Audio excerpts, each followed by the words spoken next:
તો એવા કેસમાં તમારે ગુજરાતી કરવું પડે. વોકડ પણ હોય અને ટુ વોક પણ હોય એવા કેસ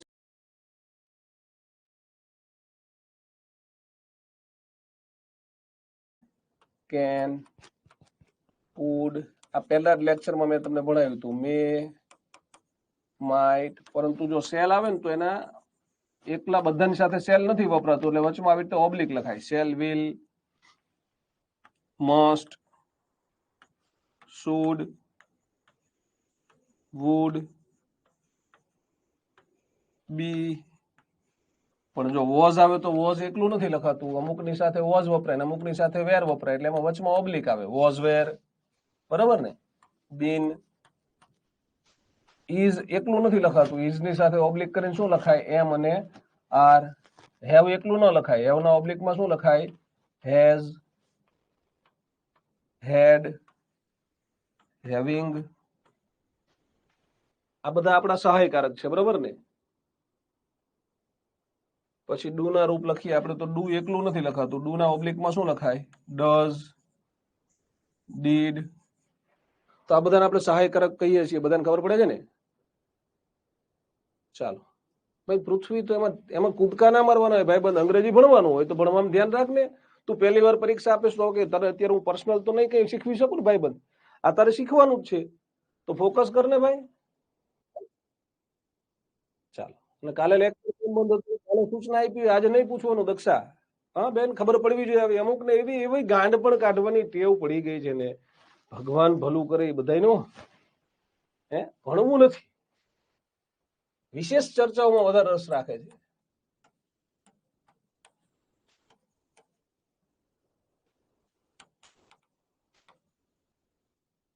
ચલો, બધા સહાયકારક કહીશું આપણે, પણ સહાયકારકમાં થોડી ખાસિયત છે, મારે તમને સમજાવી છે, એની ઉપર ફોકસ કરીએ યાર. હા, જે અગત્યનું છે ત્યાં ફોકસ કરો, બીજું શું કામ કરો છો? હવે જો આમાંથી કેવું છે મિત્રો, તો કેન એ એવું સહાયકારક છે કે જેની સાથે આપણા 7 કર્તાઓની આપણે વાત કરેલી ભૂતકાળમાં, તમને યાદ હોય તો, કે અંગ્રેજીમાં 7 સર્વનામ છે. આઈ, we, you, they, he, C અને ઇટ. દુનિયાના કોઈ પણ નામની જગ્યાએ તમારે સર્વનામ વાપરવું હોય તો માણસ હોય એટલે આ 7માંથી એક આવી જાય, બરોબર ને? I, we, you, they, he, she, it, આ 7 સર્વનામ છે. તો કેન એવું સહાયકારક ક્રિયાપદ છે કે જેની સાથે તમે I, we, you, they, he, she, it બધાય કરતા વાપરી શકો. ડન? ઓકે ને? 1 મિનિટ આપજો મને.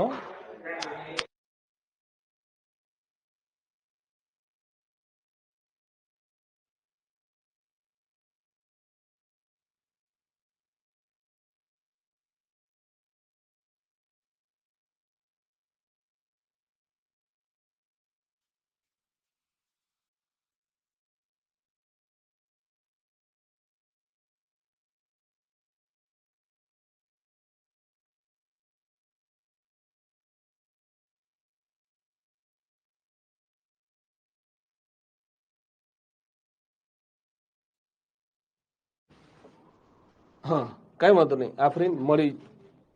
ગુજરાતી લખેલું છે, બાકી લેક્ચર અંગ્રેજીનો છે, ચિંતા ના કરશો. હવે કેવું છે મિત્રો, તો આમાં માની લો કુડે એવું સહાયકારક છે જેની સાથે 7 વપરાય, મે એવું સહાયકારક છે જેની સાથે 7 કરતા વપરાય, માઇટ સાથે પણ 7 કરતા વપરાય.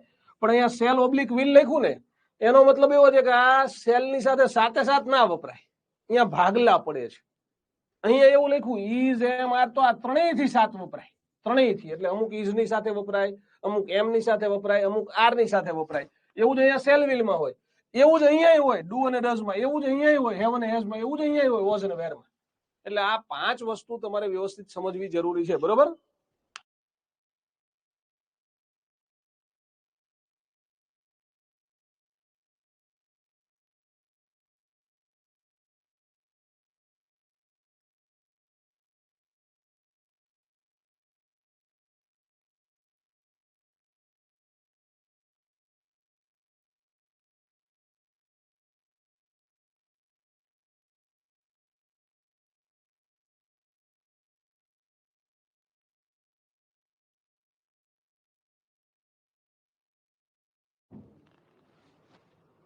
હા, તો અહીંયા જ્યાં જ્યાં આવું છે મિત્રો, જ્યાં ઓબ્લિક આવે છે એવી કન્ડિશન કેટલી છે જો હું તમને બતાવું.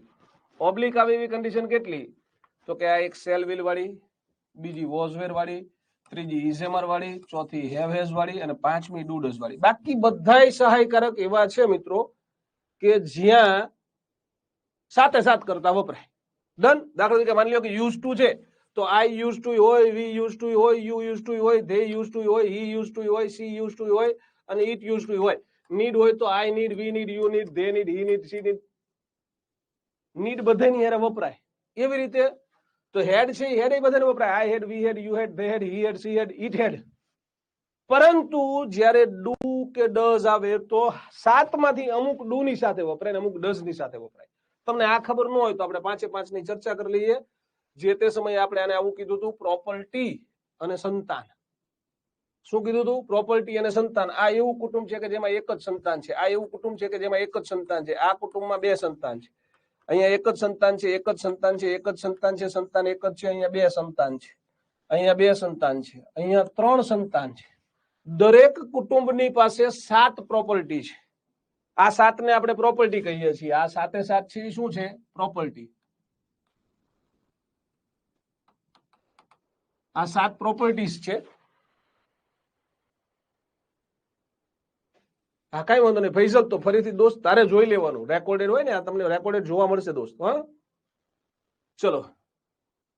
આ 7 પ્રોપર્ટી જે આપણે અત્યારે શરૂ કર્યું છે, ફોકસ કરો ખાલી. I, we, you, they, he, she, it, 7 property. અને દરેક કુટુંબમાં સંતાનોની સંખ્યા મોટે ભાગે એક છે, પણ 5 કુટુંબ એવા છે કે જ્યાં સંતાનની સંખ્યા 1 થી વધારે છે. હવે એવા કયા 5 કુટુંબ છે? આપણે 5 કુટુંબને અલગ તારવી દઈએ. જો અહીંયા મેં કહી દીધા કયા 5 તમને કહી દીધું. જો આ અને આ એવા કુટુંબ છે કે જેમાં સંતાનોની સંખ્યા 1 થી વધારે છે દોસ્ત. તો એમાં કયા કયા કુટુંબ? તો અહીંયા લખી દઈએ. એક કુટુંબ છે વોઝવેર વાળું, જેમાં સંતાન કેટલા છે? તો કે સાહેબ 2 છે. બીજું કુટુંબ છે ઇઝેમઆર વાળું, સંતાન કેટલા છે? તો કે સાહેબ 3 સંતાન છે. આમાં 3 સંતાન આયા, આમાં 2 સંતાન આયા. ડુ ડઝ વાળું એક કુટુંબ છે, આમાંય 2 સંતાન આયા. ત્રીજું કુટુંબ છે હેવહેઝ વાળું, આમાંય 2 સંતાન આયા. અને પાંચમું કુટુંબ છે સેલવિલ વાળું, આમાંય સંતાનોની સંખ્યા 2 છે. જ્યારે સંતાનની સંખ્યા 1 થી વધારે હોય, કેટલા સંતાન છે? 2, 2, 2. આમાં કેટલા સંતાન છે? 3. આમાં કેટલા સંતાન છે? 2. પ્રોપર્ટી દરેક કુટુંબ પાસે કેટલી છે? તો કે સાહેબ પ્રોપર્ટી 7 છે.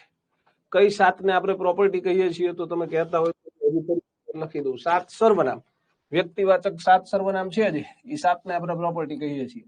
આઈ, we, you, they, he, C અને ઇટ. આ 7 ને પ્રોપર્ટી કહેવાય. ડન.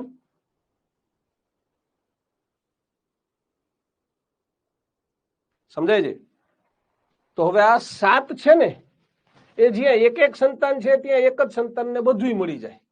પણ જ્યાં સંતાન 1 થી વધારે છે ત્યાં આ 7 પ્રોપર્ટીના ભાગ પડે. ભાઈ કેમ ભાગ પડે? આપણે ભાગલા પાડી દઈએ એટલે તમને ખબર પડી જાય કેમ ભાગ પડે. બરોબર?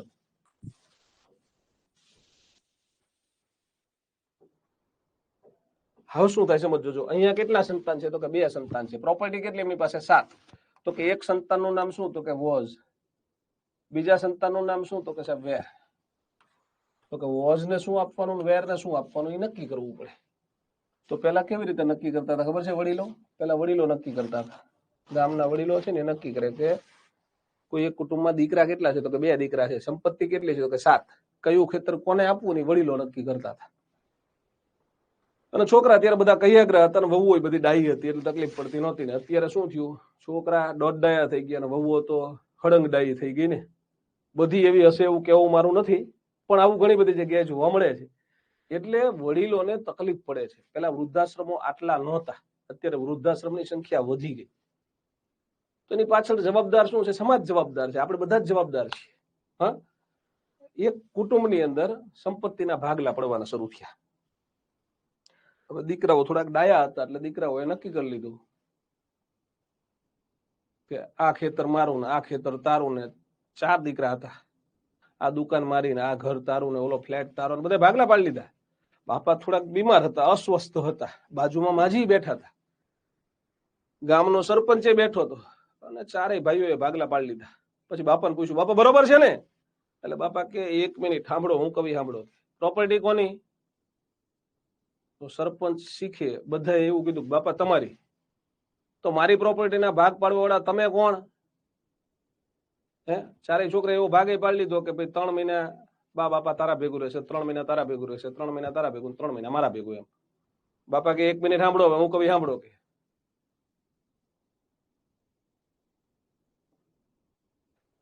તો શું પછી સાંભળ્યું ખબર છે? બાપાએ એવું કીધું કે જો નાના કે તારે 3 મહિના અમારે ભેગું રહેવાનું.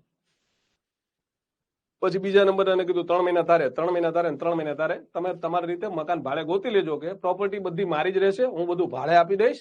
એનું જે ભાડું આવે એમાં અમારો જીવન નિર્વાહ સરસ રીતે ચાલશે. અને તમને અમે નહીં હોય ને ત્યારે, હું ન હોય, પછી માજી ન હોય, એટલે કે તારી મમ્મી ન હોય, તમારી મમ્મી ન હોય ત્યારે તમને આ બધું મળશે, ત્યાં સુધી નહીં મળે. હા,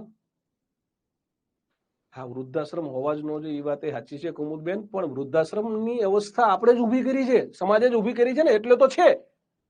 તમે મા બાપને આપણે જ નથી રાખતા, આપણે એટલે આપણે બધા આવી ગયા, એટલે એમને ત્યાં જવું પડે છે. બાકી એમને કોને જવું ગમતું હોય કહો તો? અને વડીલો આવા જ હોવા જોઈએ. મેં કીધું ને એવા આ દાદા હતા ને એવા.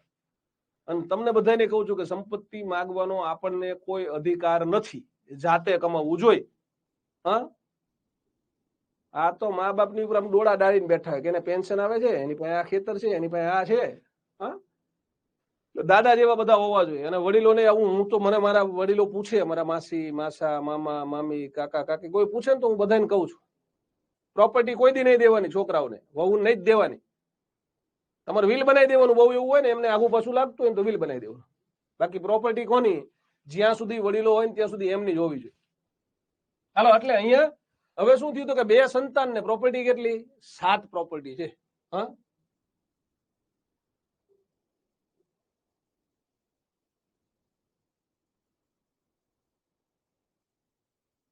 ચાલો.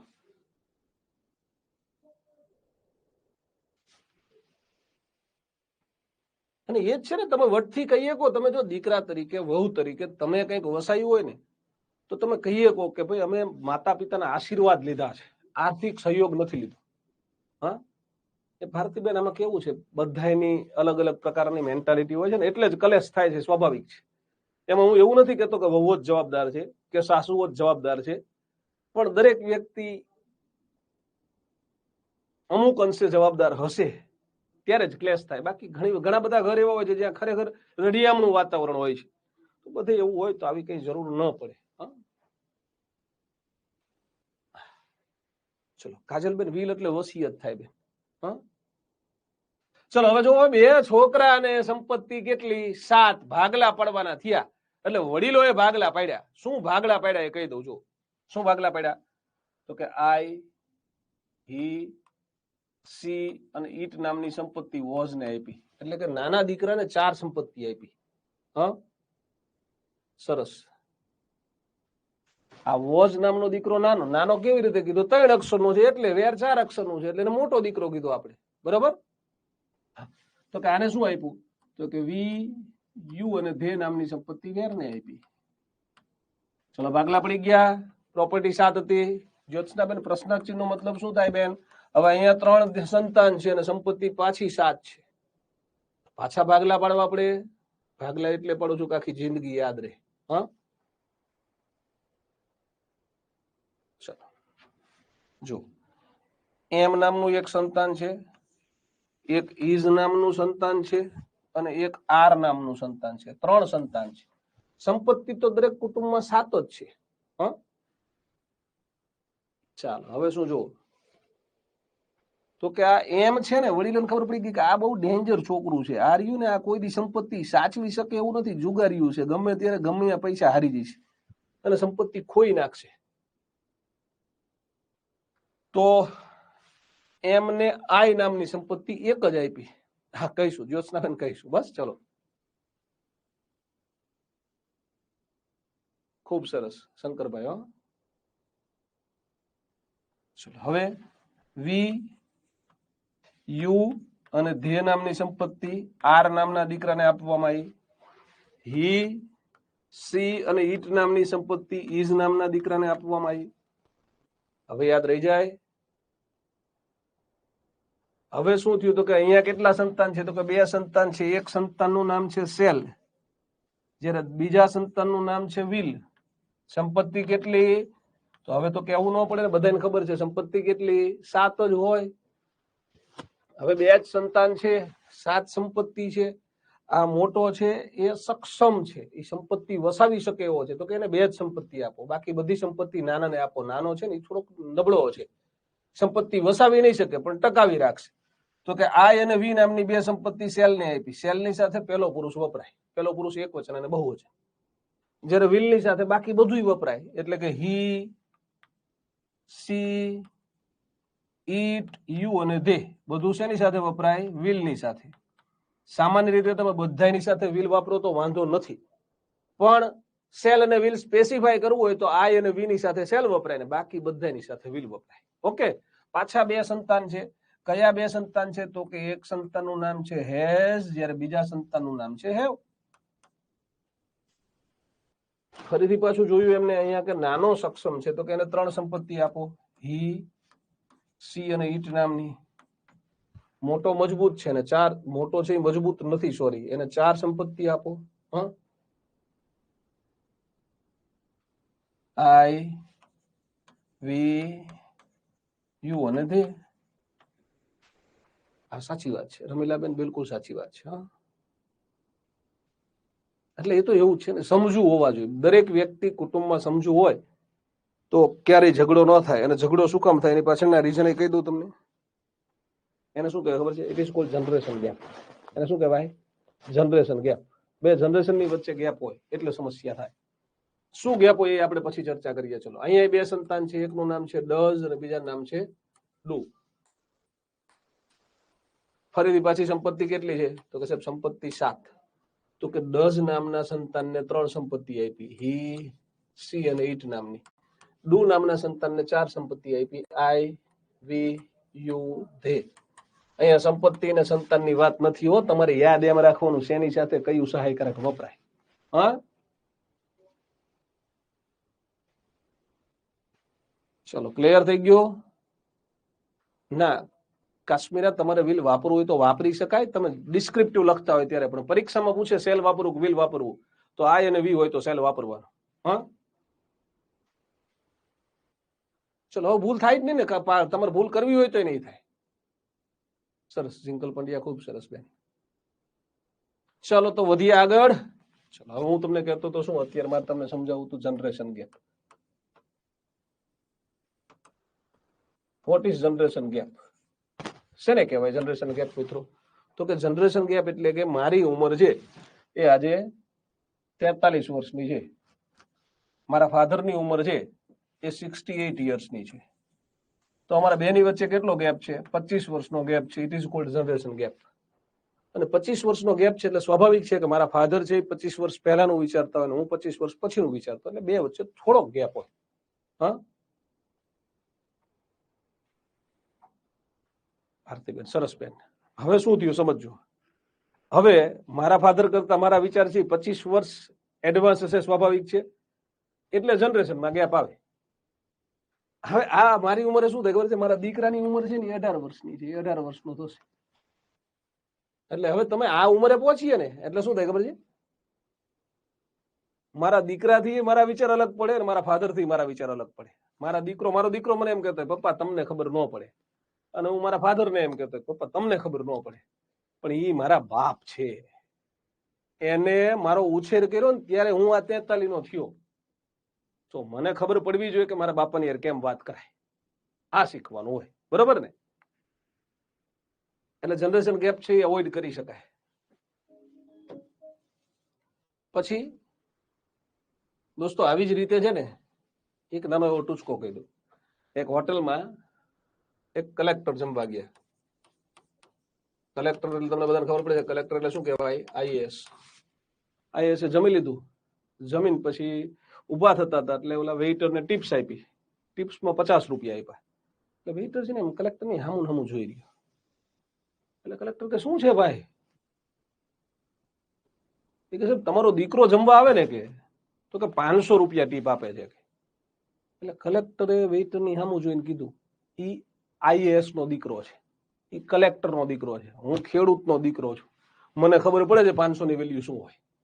This is generation gap. બરાબર? ચલો આપણે એવા કાર્ડ ભણવા છે, કાર્ડમાં જઈએ આપણે. મારે તમને 12 કાર્ડ શીખવવા છે. આપણે 12 કાર્ડના નામ આગળ જોઈ લીધા છે, ફરી એકવાર હું અહીંયા લખી દઉં છું. સાદો વર્તમાન કાળ, ચાલુ વર્તમાન કાળ, પૂર્ણ વર્તમાન કાળ, ચાલુ પૂર્ણ વર્તમાન કાળ. પછી આવ્યો સાદો ભૂતકાળ, ચાલુ ભૂતકાળ, પૂર્ણ ભૂતકાળ, ચાલુ પૂર્ણ ભૂતકાળ. પછી આવ્યો સાદો ભવિષ્યકાળ, ચાલુ ભવિષ્યકાળ, પૂર્ણ ભવિષ્યકાળ, ચાલુ પૂર્ણ ભવિષ્યકાળ. કલેક્ટરનો ઉછેર ખેડૂત પિતાએ કર્યો હતો, એટલે એને પૈસાનું મૂલ્ય સમજાતું હતું. જ્યારે કલેક્ટરના દીકરાનો ઉછેર કલેક્ટર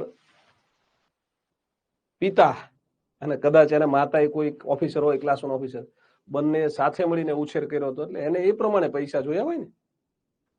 ઘણી બધી વાર આપણે આપણા દીકરાઓને, અમે અમારા દીકરાઓને કહેતા હોય, હું મારા વાઈફ કહેતા હોય કે અમે તો આમ કરતા હતા, પણ અમારા પેરેન્ટ્સની સ્થિતિ એ હતી, અત્યારે અમારી સ્થિતિ બદલાણી છે, તો પછી દીકરા દીકરીઓને સ્વાભાવિક છે કે એ પ્રમાણેનો વિશેષ લાભ મળતો હોય. જ્યારે આપણે એવું કરતા હતા ને ત્યારે અમુક પ્રકારના કુટુંબ એવા હતા કે જેના દીકરા દીકરીઓને સારી ફેસિલિટી મળતી હતી. It is generation gap. અને પછી આપણે પેરેન્ટ્સ તરીકે આપણા દીકરાને એવું કે કરીએ કે અમે તો ચપ્પલ માનમાં નવા લેતા હતા 3 વર્ષે, અને તમે એક વરામાં 4 જોડી ચપ્પલ ને બૂટ લઈ લો છો, તો ક્લેશ થાય, સ્વાભાવિક છે. હા, ચલો વિવેકસિંહ હજી વાર છે ને, ઘણી વાર છે.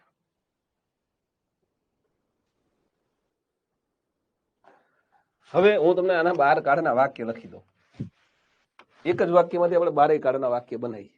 હા, દાખલા તરીકે જો, સી ડ્રાઇવ્સ અ કાર.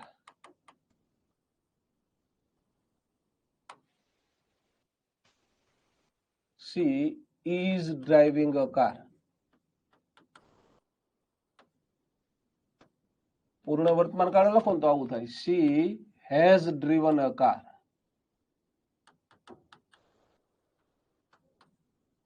ચાલુ પૂર્ણ વર્તમાન કાળ લખો ને તો આવું વાક્ય થાય, she has been driving a car.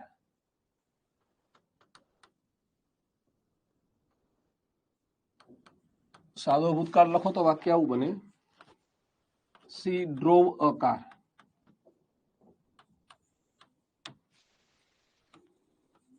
ચાલુ ભૂતકાળ, she was driving a car.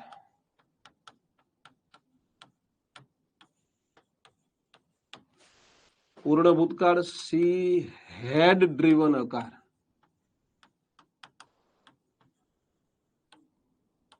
ચાલુ પૂર્ણ ભૂતકાળનું વાક્ય લખશો તો આવું આવશે, she had been driving a car.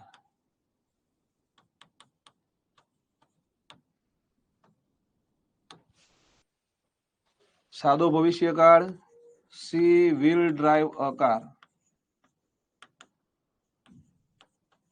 ચાલુ ભવિષ્યકાળ, she will be driving a car.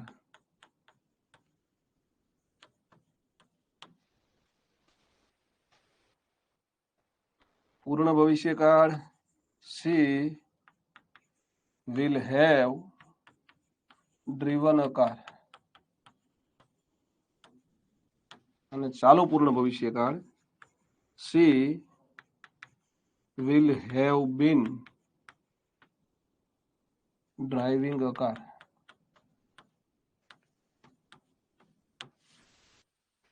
આવું વાક્ય બનશે.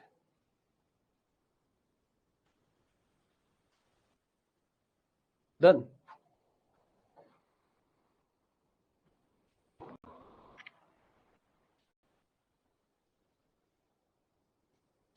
ચલો, રબારી નૈનાબેન, બધા ટેન્સના ઇંગ્લિશ નામ અહીંયા લખ્યા છે બેન. જો આપણે, હા, તમને અહીંયા લખાયા હતા. જો, simple present tense, continuous present tense, perfect present tense બેના સિમ્પલ એટલે સાદો એવું લખી દીધું. જો કન્ટિન્યુઅસ એટલે ચાલુ, પરફેક્ટ એટલે પૂર્ણ, અને કન્ટિન્યુઅસ પરફેક્ટ એટલે ચાલુ પૂર્ણ.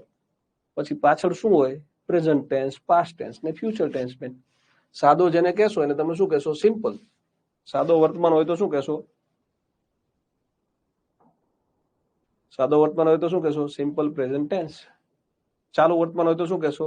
Continuous present tense. પૂર્ણ વર્તમાન હોય તો શું કહેશો? Perfect present tense.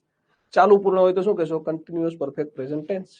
પછી સાદો ભૂતકાળ અગેન સિમ્પલ પાસ્ટ ટેન્સ. સમજાશે? એટલે આપણે અહીંયા ફરતી નથી લખ્યા કારણ કે એ ખોટી જગ્યા રોકશે ને, એટલે સાવ એટલે બધાને ખબર પડી જાય કે સાદો વર્તમાન કા. ડન? યસ.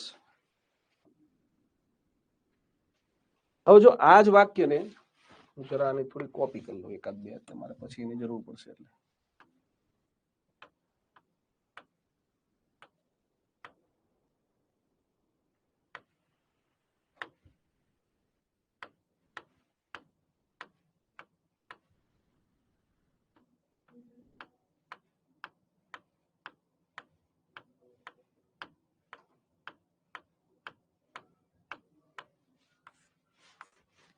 આ મજા છે ટેકનોલોજીની, બહુ બધી કોપી કરી નાખી આપણે, એટલે હવે ચિંતા જ નહીં. બરોબર ને?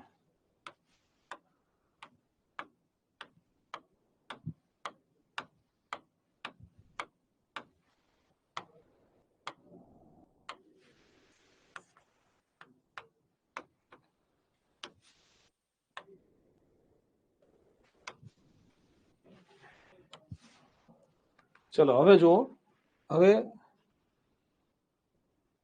યસ, ચલો હવે સમજો. હવે કેવું છે, હવે આમાં જો કર્તા તરીકે તમે ત્રીજો પુરુષ એક વચનની બદલે આવો કર્તા વાપર્યો હોત, આય લખ્યું હોત ને, આય મિત્રો, તો આઈ ડ્રાઈવ અ કાર આવે વાક્ય. આઈ એમ ડ્રાઇવિંગ અ કાર. આઈ વાપરો તો હેઝ ના આવે, એટલે શું આવે? I have driven a car. અને અહીંયા નીચે શું આવે? I have been driving a car.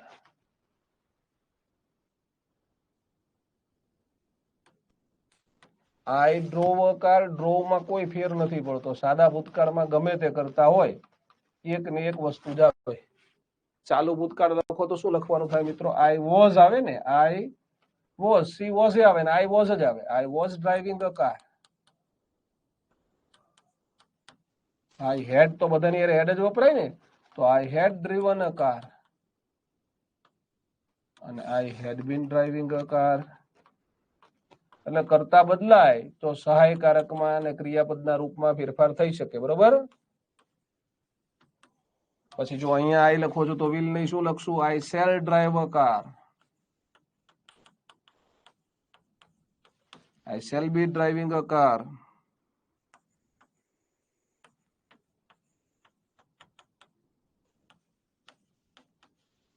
અહીંયા આવશે આઈ shell have driven a car.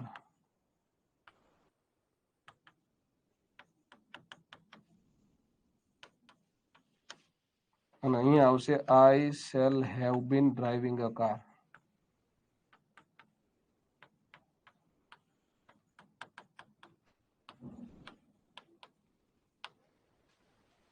ચલો, આ 12 કાળના વાક્ય છે. તમારે જાતે પ્રેક્ટિસ કરવી હોય તો હું તમને થોડાક હોમવર્કમાં આપીશ, પણ આના સિવાય મારે તમને હજી બીજું ઘણું બધું સમજાવવું છે. આપણે કેટલું ભણવાનું છે? તો આ 12 કાળના વાક્યને તમે આવી રીતે કાળના તો બનાવતા શીખશો જ, પણ પછી નકારે તમને બનાવતા શીખડાવવા છે મારે. પછી 12 કાળના પ્રશ્નાર્થ વાક્ય બનાવતા શીખડાવવા છે. પછી 12 કાળનું તમને ગુજરાતી કરતા શીખડાવવું છે, અને 12 કાળનું તમને પેસિવ પણ કરતા શીખવવું છે. આટલી પ્રક્રિયાઓ આપણે આના ઉપર કરવાની છે. હા, ડન? ચલો, એના પહેલા થોડુંક ફંડામેન્ટલ શીખવી દઉં તમને.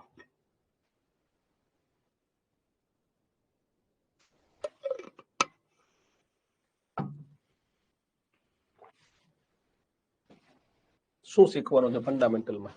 તો થોડાક મારે તમને ફંડામેન્ટલ નિયમો ભણાવવા છે.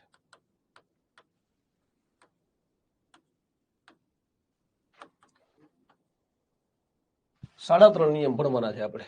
એમાં પહેલો નિયમ ભણીએ, એને આપણે નામ આવું આપશું, FR1, ફંડામેન્ટલ રૂલ નંબર 1. પહેલા નંબરનો નિયમ શું કહે છે તો કે સાહેબ 16 શબ્દ, આમ તો ઘણા બધા શબ્દો પછી મૂળ રૂપ આવે, પણ સામાન્ય રીતે આ 16 શબ્દો પછી અંગ્રેજીમાં મૂળ રૂપ જોવા મળે છે. હા, શેખ આફરીન, એમાં બેન એવું છે કે તમે છે ને આ કરતા વાપરો ને, જો એ અહીંયા લઈ જાઓ, આ જે છે ને આ બધા જ કરતા હોય ને તો ડુ છે એને મૂળ રૂપ કહેવાય. આ બધા કરતા સાથે મૂળ રૂપ વપરાય, અને હી સી ને ઈટ લગાડો ને તો આ ડુ ને ઈએસ લાગ્યું, એટલે કે આમાં ક્રિયાપદને એસ લાગે. જો કર્તા તરીકે હી સી કે ઈટ હોય ને તો ક્રિયાપદને એસ લગાડવું પડે આફરીન, અને કર્તા તરીકે આઈ વી યુ ધે હોય તો ક્રિયાપદનું મૂળ રૂપ આવે. હવે આ જે ડ્રાઈવ નામનું ક્રિયાપદ છે અહીંયા આપણે એને એસ લગાડ્યો, અહીંયા મૂળ રૂપ આવ્યું. મૂળ રૂપ કેમ આવ્યું તો કે કર્તા તરીકે આઈ છે, વી હોય તોય મૂળ રૂપ આવે, યુ હોય તો પણ મૂળ રૂપ આવે, અને ધે હોય તો પણ મૂળ રૂપ જ આવે. I drive, we drive, you drive અને ધે ડ્રાઈવ આવે. પરંતુ જો તમે કર્તા તરીકે હી સી કે ઈટ લખો છો, હી સી કે ઈટ, તો એને ક્રિયાપદને એસ લગાડવું પડે સાદા વર્તમાન કાળમાં. એટલે આફરીન અહીંયા ડ્રાઈવ્સ છે અને સામે ડ્રાઈવ છે. હા, ચલો, બધું તમને બધું આવડી જશે. આપણે બધા કાળ ભણવાના છે, બહુ આરામથી ભણવાના છે. હા, યસ કૃષ્ણ. 16 શબ્દ પછી મૂળ રૂપ આવે એવી આપણે ચર્ચા કરતા હતા. બેનનો પ્રશ્ન હતો એટલે ત્યાં જઈએ આપણે, બરોબર? હા, બિલકુલ, પૃથ્વી બધે વાપરી શકાય ભાઈબંધી. હા, યા ફંડામેન્ટલ રૂલ છે, રમીલાબેન એક્ઝામમાં બહુ કામ આવે. જુનિયર ક્લર્કની પરીક્ષામાં એક પેજમાંથી 7 પ્રશ્ન પૂછાણા હતા. તમને પેજ સારી રીતે સમજાઈ ગયું હોય અને આ લેક્ચર સારી રીતે સમજાઈ ગયો હોય વર્ગનો, તો 7 પ્રશ્ન આવડ્યા હતા વિદ્યાર્થીઓને, બરોબર, સિંગલ પેજમાંથી. કયા 16 શબ્દ હું અહીંયા તમને લખી દઉં છું. કયા 16 શબ્દ? જો can, could, may, might, shall, will, should, would, must, ought to. આ 10 થયા. 10 સિવાય 3 બીજા, 6 બીજા: do, does, did, dare, need અને લેટ. આમાંથી લેટ એક ક્રિયાપદ છે, બાકી બધા સહાયકારક ક્રિયાપદ છે. આ 10 છે એને આપણે મોડલ ઓક્ઝિલરી કહીએ છીએ. આ 10 ને આપણે શું કહીએ છીએ? એમ એ. આ 10 છે મોડલ ઓક્ઝિલરી છે. એમ એ મતલબ કયો તો મને? એમ એ એટલે શું થશે મિત્રો? અને આ 6 પણ ઓક્ઝિલરી તો છે. 10 + 6 એટલે કુલ કેટલા થયા? 16. આ ડેર એટલે સાહસ કરવું. કાજલ, ડેર નો મતલબ થાય સાહસ કરવું, ડેરિંગ વાળો છે, એવું નથી કહેતા આપણે? તો આના પછી અંગ્રેજીમાં સામાન્ય રીતે શું આવે? ક્રિયાપદનું મૂળ રૂપ આવે, V1 આવે. ક્રિયાપદનું મૂળ રૂપ V1 એટલે શું કહેવાય? મૂળ રૂપ, બરોબર? નહીં, moral auxiliary master of arts એવું નહીં, પારુલબેન, મહેશ આહજોલિયા થાય. શું થાય? એમ એ એટલે મહેશ આહજોલિયા. હા, યસ, મોડલ ઓક્ઝિલરીઝ છે. 10 છે એ મોડલ ઓક્ઝિલરીઝ છે, બાકીની 6 એ ઓક્ઝિલરી તો છે, જેમાંથી 5 ઓક્ઝિલરી છે અને લેટ છે એ ક્રિયાપદ છે. કુલ 16 શબ્દ, 16 શબ્દ પછી ક્રિયાપદનું મૂળ રૂપ આવે. હવે એમાં મોડલ ઓક્ઝિલરીની અંદર થોડું સ્પેસિફિકેશન છે, હું તમને કહી દઉં. શું થતું હોય છે સમજો. ઘણી બધી જગ્યાએ ભણાવવામાં આવે, વિદ્યાર્થીઓને ભણાવવામાં આવે તો આવું ભણાવવામાં આવે છે કે મોડલ ઓક્ઝિલરી 9 છે. કાંઈ જ ના આવે. અંકિત રાઠોડ, આના પછી ભાઈબંધ કોઈ દિવસ V2 ન આવે, V3 ન આવે, VS ન આવે, VING પણ ન જ આવે. આવું કઈ કોઈ દિવસ ન આવે, આવું યાદ રાખવાનું. આવું શક્ય નથી. ડન? મૂળ રૂપ જ આવે. ડન? સમજાય ને? હા. હવે હું તમને એવું કહેતો હતો કે ઘણી બધી જગ્યાએ મોડલ ઓક્ઝિલરીમાં 9 વસ્તુ ભણાવવામાં આવે છે અને ઘણી બધી જગ્યાએ 10 ભણાવવામાં આવે છે. એટલે એ 9 નોરતા 10માં દશેરા જેવું છે. ખરેખર તો 10 જ છે. તમને કોઈ પૂછે કે મોડલ ઓક્ઝિલરીઝ કેટલી, તો એનો રાઈટ આન્સર 10 જ છે. પણ 9 કે ને તો એ લોકો ought to નો ઉપયોગ કરતા નથી. ought to ને અલગ તારવે છે, 9 ભણાવતા હોય. એટલે શરૂઆતમાં 9 ભણાવે, બાકી રિયલી 10 છે. એ કેવું છે, આપણે હવે નવરાત્રી શરૂ થશે, આ 9 નોરતા છે ને આ 10માં દશેરા છે. અમુક જગ્યાએ નવરાત્રીમાં જ ગરબા ગાતા હોય અને અમુક જગ્યાએ દશેરાના દિવસે ગરબા હોય ને એટલે તમને આ મોડલ ઓક્ઝિલરી છે ને એનો રિલેશન થઈ જાય અહીંયા. હવે તમે જોજો નવરાત્રી દરમિયાન કેવું થશે ખબર છે? નવરાત્રી દરમિયાન બહેનો છે ને એ ચણિયા ચોરીમાં અને ભાઈઓ છે ને એ કુર્તા પાયજામામાં કેડિયામાં તમને બહુ જોવા મળશે. તો શું થાય ખબર છે? હા, પૂનમ સુધી કહેતા હોય હેમલતા બેન, તો પછી આ તમે લઈ લો ને પૂનમ સુધી, આ 15 આવી ગયા. તો તમને આ 9 દિવસ દરમિયાન આ 10માં દશેરા શોધ ગણી લઈએ તો 10 દિવસ સુધી, અને હેમલતાબેન શ્રીમાળી એવું કહે છે કે અમારે પૂનમ સુધી હોય તો આ બધાય સુધી તમને લોકો ચણિયા ચોરીમાં, કેડિયામાં, કુર્તા પાયજામામાં જોવા મળશે. પણ પછી શું થશે ખબર છે? એના પછી બધા મૂળ રૂપમાં આવી જશે. શેમાં આવી જાય? મૂળ રૂપ. એટલે યાદ રાખવાનું કે આ બધાય પછી મૂળ રૂપ આવે. હા, નવ નોરતા અને 10માં દશેરા પછી લોકો મૂળ રૂપમાં આવી જાય, એટલે આના પછી મૂળ રૂપ વપરાય. ડન? એટલે યાદ રહી જાય, તમને ગોખવું ન પડે એટલે. હા, નાનો એવો ટૂચકો એટલે કીધો તમને કે 9 નોરતા 10માં દશેરા પછી મૂળ રૂપ આવે. એટલે મૂળ રૂપ એટલે શું ખબર છે? પછી મૂળ રૂપ મતલબ કે પછી તમને કોઈ કુર્તા પાયજામામાં જોવા ના મળે, પછી બધા પેન્ટ શર્ટમાં આવી જાય, બહેનો છે પંજાબી ડ્રેસમાં આવી જાય, જીન્સ ટી શર્ટમાં આવી જાય. પછી તમને કોઈ ચણિયા ચોરી વાળું કે કેડિયા વાળું કે કુર્તા પાયજામા વાળું જોવા મળે નહીં. કેમ? તો કે બધા પછી મૂળ રૂપમાં આવી જાય. એટલે 9 નોરતા અને 10માં દશેરા પછી મૂળ રૂપ આવે. ઓલા બેને કીધું એમ કદાચ પૂનમ પછી મૂળ રૂપ આવે, શરદ પૂનમ પછી. બરોબર ને? હવે યાદ રહી જાય. ચલો આગળ વધીએ. તો હવે પરીક્ષામાં કેમ પૂછાય મિત્રો આ નિયમ, તો હું તમને સમજાવું. એક્ઝામમાં કેમ પૂછાય, બરોબર ને? યસ, અજય નીનામાં 16 શબ્દ સાથે મૂળ રૂપ આવે. હું તમને થોડી ખાલી જગ્યા, 2-5 ખાલી જગ્યા સમજાવું છું. હા, એટલે તમને ભૂલ ના થાય. જો આવું લખ્યું હોય તો સિલેબસ તારા પોઈન્ટ થી શરૂઆત કરીએ આપણે.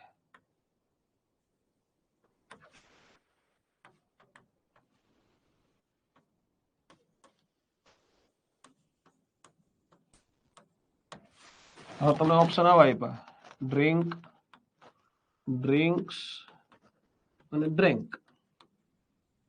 તો તમને બધાને મેં પેલા ક્રિયાપદના 5 રૂપ શીખડાયા હતા. હે, યાદ રહી જ જાય. એટલે જ એવી રીતે તમને યાદ કરાવડાવ્યું ભાઈબંધ, યાદ રહી જ જાય. તો તમને બધાને ખબર છે કે ડ્રિંક ને શું કહેવાય? મૂળ રૂપ. ડ્રિંક્સ ને શું કહેવાય સાહેબ? એસ વાળું રૂપ કહેવાય. ડ્રંક ને શું કહેવાય?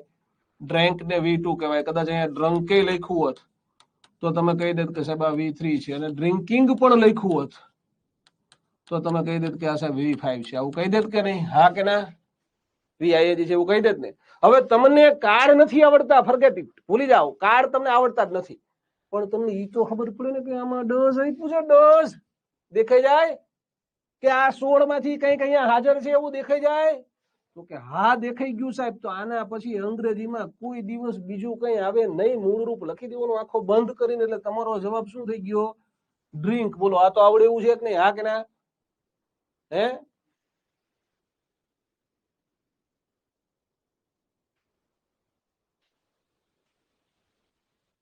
કાર્ડ ભૂલી જાઓ નીલમબેન, કાર્ડ ફરગેટ ઇટ.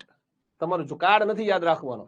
અમુક પાછા ગોતે, આમાં એવરી મોર્નિંગ લખ્યું નથી લખ્યું, એટલે અહીંયા પૂર્ણ વિરામ આપી દીધું. જા, તોય જવાબ તો શું આવે? ડ્રિંક જ આવે.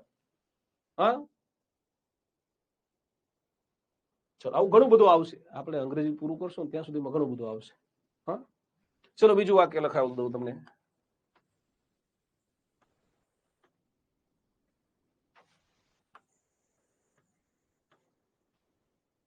લ્યો, ના વાઈપું. બસ અમુક એમ કે ના વાઈપું એટલે ચાલુ વર્તમાન કાળ હોય.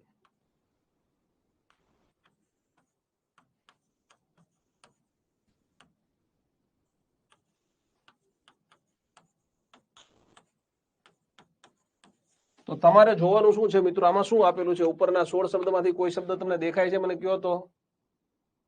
આવડે એવું છે ને? અંગ્રેજી ખરેખર આવડે એવું છે, બહુ મજાનું છે. તમે થોડુંક ધ્યાન રાખશો ને, હું તમને આજે જે ભણાવું ને એ તમારા માટે ખરેખર ભગવદ્ ગીતાના પાઠની જેમ ગોખી નાખવા. હા, લેટ આપ્યું છે સાહેબ. લેટ પછી મૂળ રૂપ આવે. કોઈ દિવસ બીજું કઈ ના આવે. તો કે લેટ હોવાના કારણે હવે અહીંયા V1 આવશે. અને V1 એટલે શું? તો કે સાહેબ V1 એટલે સિંગ. તો તમારો જવાબ શું થાય? સિંગ. ડાળિયા નહીં, સિંગ તે, વટાણાય નહીં. બરોબર? આવડશે ને? ચલો ત્રીજી ખાલી જગ્યા લખીએ આપણે.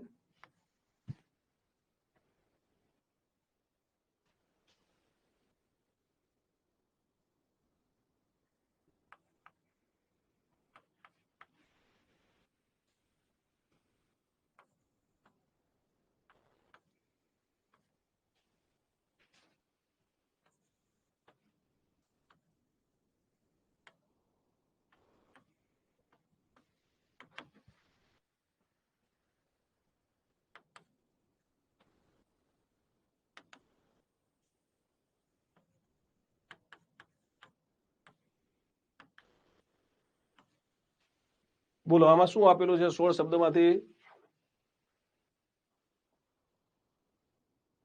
તો કે સાહેબ આમાં 16 શબ્દમાંથી આપણને દેખાય છે કે અહીંયા કેન આપ્યું છે. કેન આપે એટલે એના પછી આવતું કોઈ પણ ક્રિયાપદ મૂળરૂપ હોય. તો કેન પછી મૂળરૂપ એટલે શું છે? આમાંથી મૂળરૂપ કયું? તો કે સાહેબ સ્માઇલ મૂળરૂપ છે. તો યોર આન્સર ઇઝ સ્માઇલ. તમારો જવાબ શું આવે? સ્માઇલ આવે. હવે થોડુંક મજાનું શીખવું જોજો.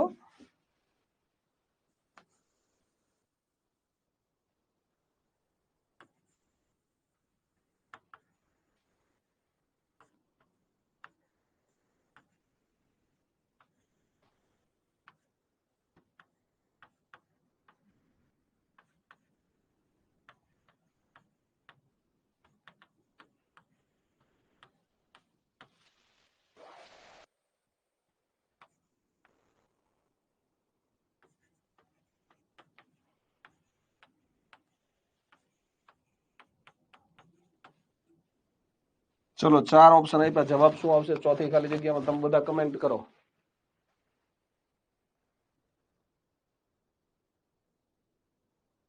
યસ, સરસ.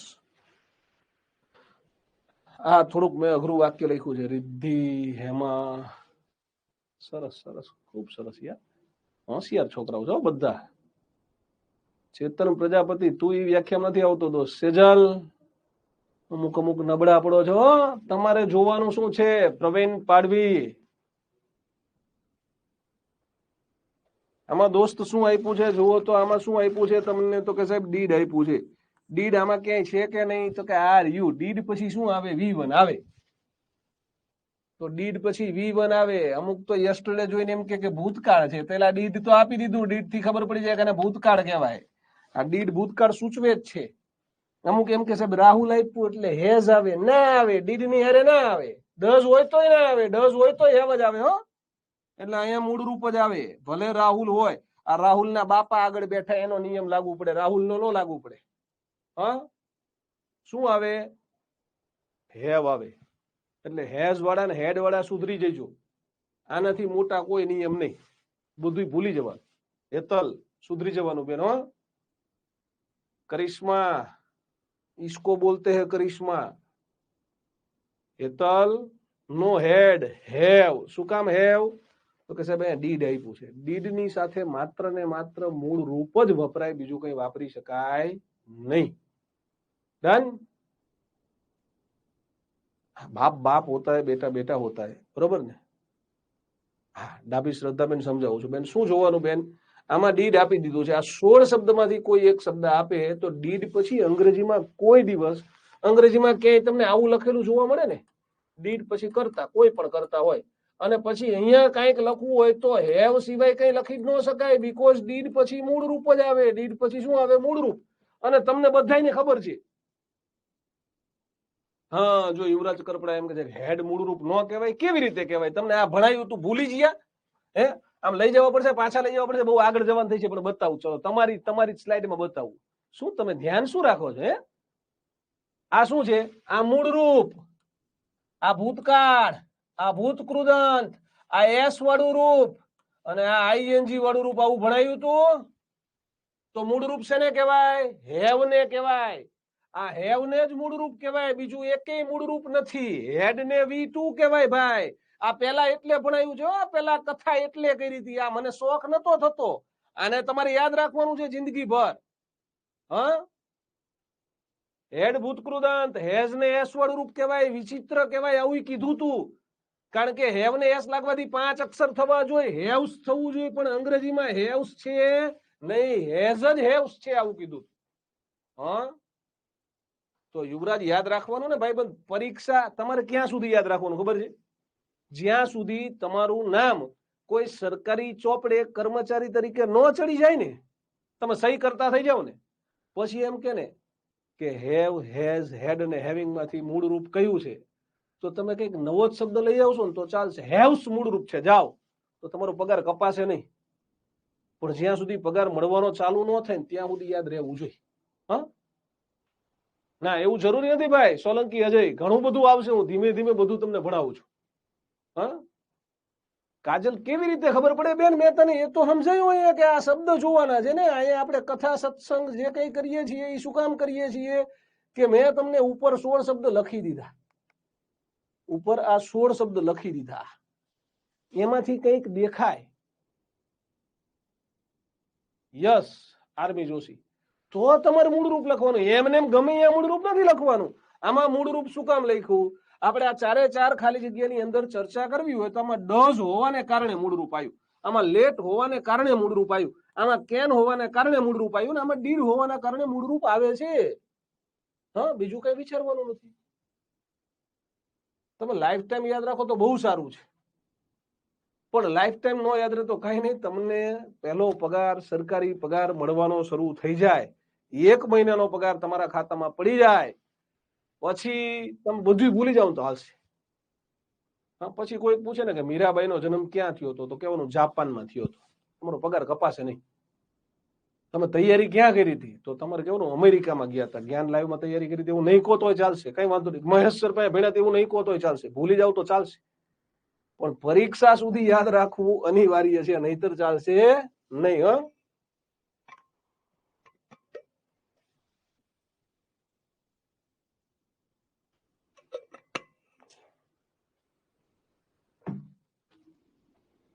ચલો હજી બીજી 1-2 ખાલી જગ્યા, 3 ખાલી જગ્યા જોતી હોય તો હજી લખાવું, ધ્યાન રાખજો. હા, પણ શું બધે આ નિયમ લાગુ નહીં પડે? આ આપણો એક નિયમ છે, ફંડામેન્ટલ રૂલ નંબર 1.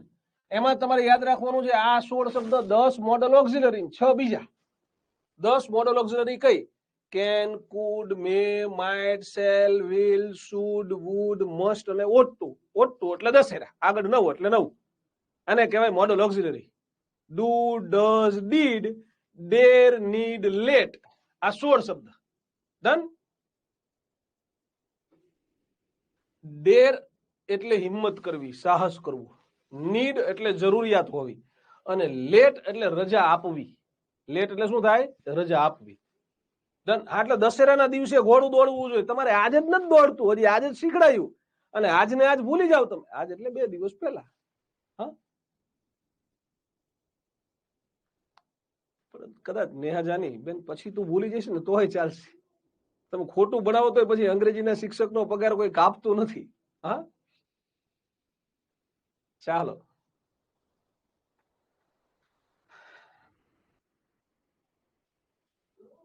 હા, હવે થોડું આગળ વધીએ આપણે. 16 શબ્દ યાદ રાખવાના. Can, could, may, might, shall, will, should, would, must, ought to, do, does, did, dare, need, let. Done ને? હા, 4 ખાલી જગ્યા લખી આપણે, હજી બીજી 2-4 ખાલી જગ્યા હજી લખીએ. મારે પાછા કોરા પેજ એડ કરવા પડશે, પેજ ભરાઈ જાય જલ્દી આપણે. ખુલ જા સિમ સિમ.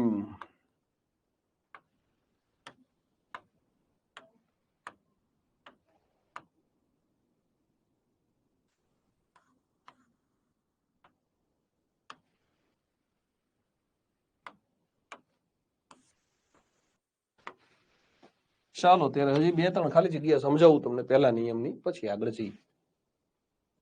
ટેસ્ટ આવશે, આની ચિંતા ના કરશો. હા,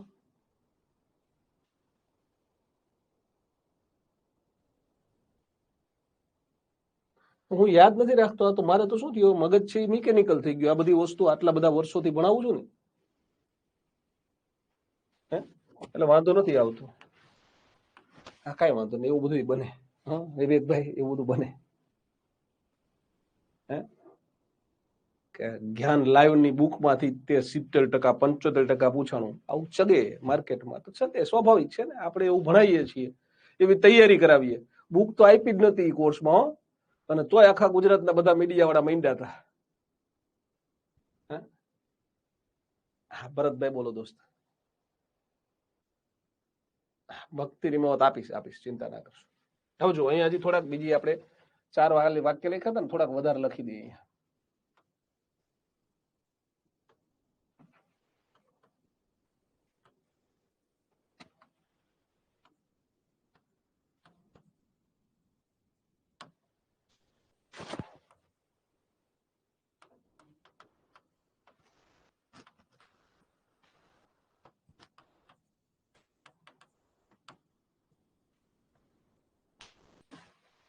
આમાં ક્યાંય કોઈ કાર્ડની જરૂર નથી.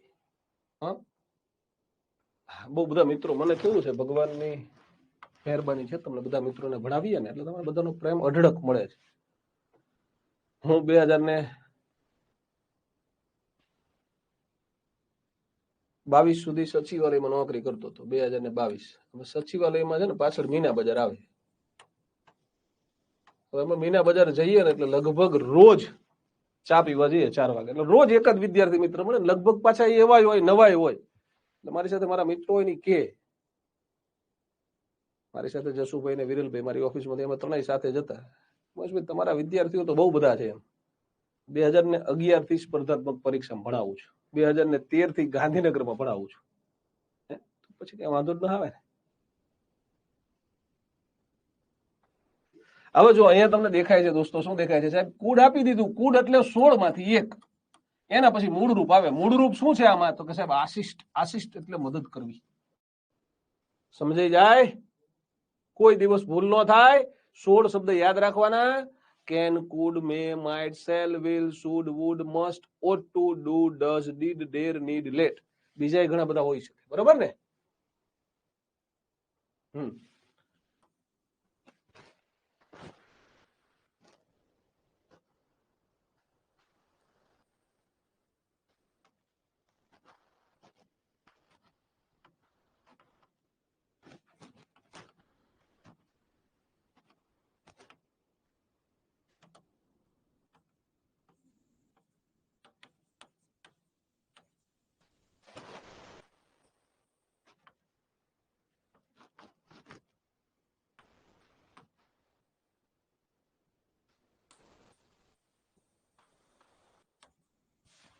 તો જો ઘણા બધા છે ને એમાં કાર્ડ.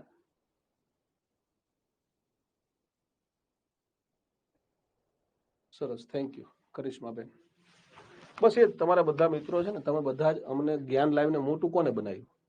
તમારા બધા વિદ્યાર્થી મિત્રોના પ્રેમે. જયારે આપણે શરૂઆત કરી 2020 જાન્યુઆરી મહિનામાં, ત્યારે આપણા યુટ્યુબમાં સબસ્ક્રાઈબર માત્ર 1,28,000 હતા. એમાંથી અત્યારે 9.5 લાખની આસપાસ પહોંચ્યા છે તમારા બધાના પ્રેમથી. હા, ચલો શું છે આમાં? તો કે સાહેબ આમાં ડઝ આપ્યું છે. બધાને દેખાય છે ડઝ આપ્યું છે. ડઝ પછી મૂળ રૂપ આવે એવું અમે ભણ્યા છે. બીજું બધું ભૂલી જવાનું. અમુક એમ કે સાહેબ ડેલી છે એટલે સાદો વર્તમાન કાળ કહેવાય, તો ડઝ સાદા વર્તમાન કાળમાં જ આવે. હવે ડઝ પછી શું આવે? મૂળ રૂપ આવે. હો, એસ નો લગાડતા, નહીતર અમુક રીટા જોઈને એમ કે રીટા લર્ન્સ. રીટા લર્ન્સ આવે ખરું, પણ ડઝ નો હોય તો ડઝ રીટા લર્ન જ આવે. લર્ન જ આવે. કેમ? તો કે 16 માંથી 1 શબ્દ આપી દીધો સાહેબ, એટલે એના પછી મૂળ રૂપ લખવાનું, ને મૂળ રૂપ અમારું લર્ન છે. સો આપણો જવાબ લર્ન થાય. અન્ડરસ્ટેન્ડ?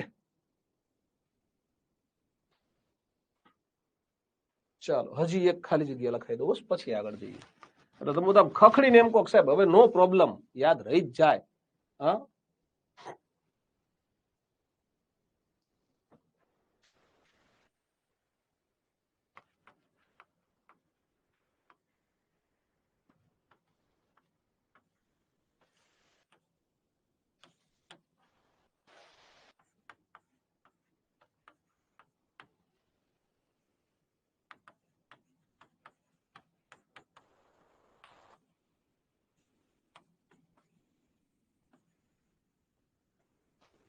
ચલો આવું હોય. આવું છે ને મૂવીમાં, સિરિયલમાં હિરોઈન બોલે. હિરોઈન નો ડાયલોગ હોય normally, how der you touch me. આમાં શું આપ્યું? ડેર આપ્યું. ડેર પછી મૂળ રૂપ આવે. મૂળ રૂપ શું છે? Touch. So hour answer is touch. How der you touch me. તે મને અડવાની હિંમત કેમ કરી? હિરોઈન બોલે. અને વિલન ને કે, હિરોઈન ના કે. બરોબર ને? શરૂઆતમાં કદાચ હીરો ને વિલન બતાવવાનો હોય તો એવું થાય.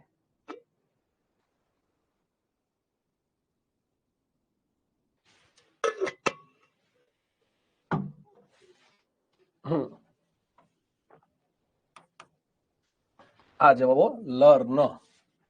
લર્ન્ટ નહીં. ચલો ઇરેઝ કરી દઈએ.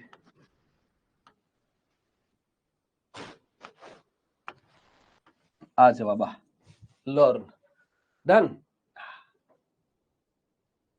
ચલો ક્લિયર, ખબર પડી ગઈ. 16 શબ્દ પછી હંમેશા મૂળ રૂપ આવે. કયા 16 શબ્દ? તો એ 16 શબ્દનું લિસ્ટ મેં તમને આપી દીધું. હા, ડન ને? ચલો ought to નું એક વાક્ય લખી દો, એવી કંઈક ડિમાન્ડ આવે છે, લખી દે. ચલો બસ.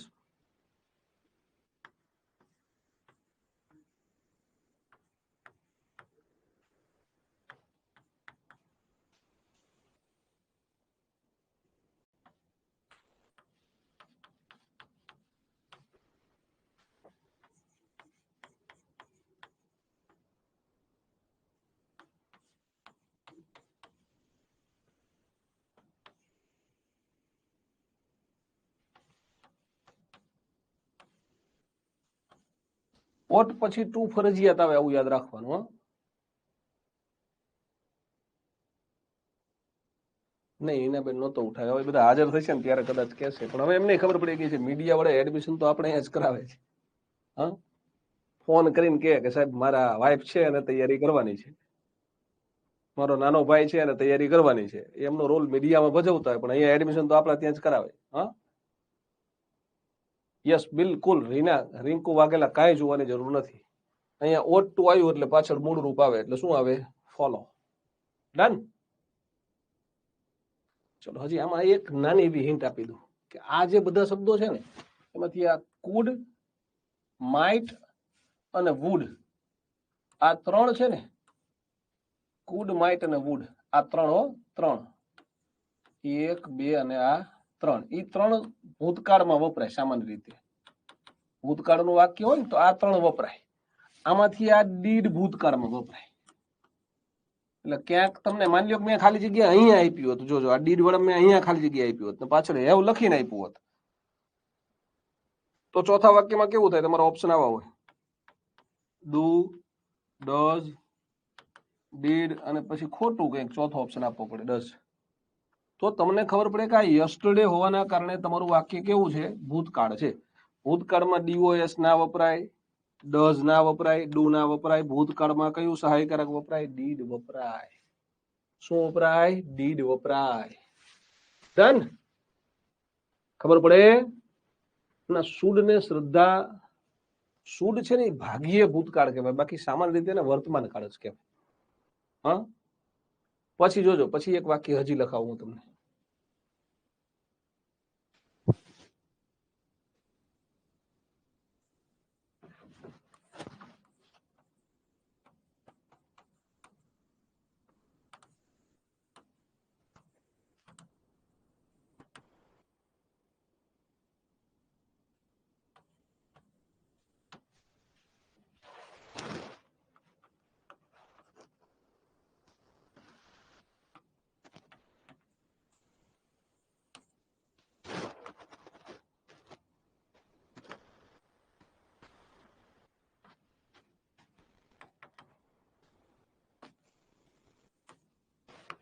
બોલો, આમાંથી જવાબ શું આવશે?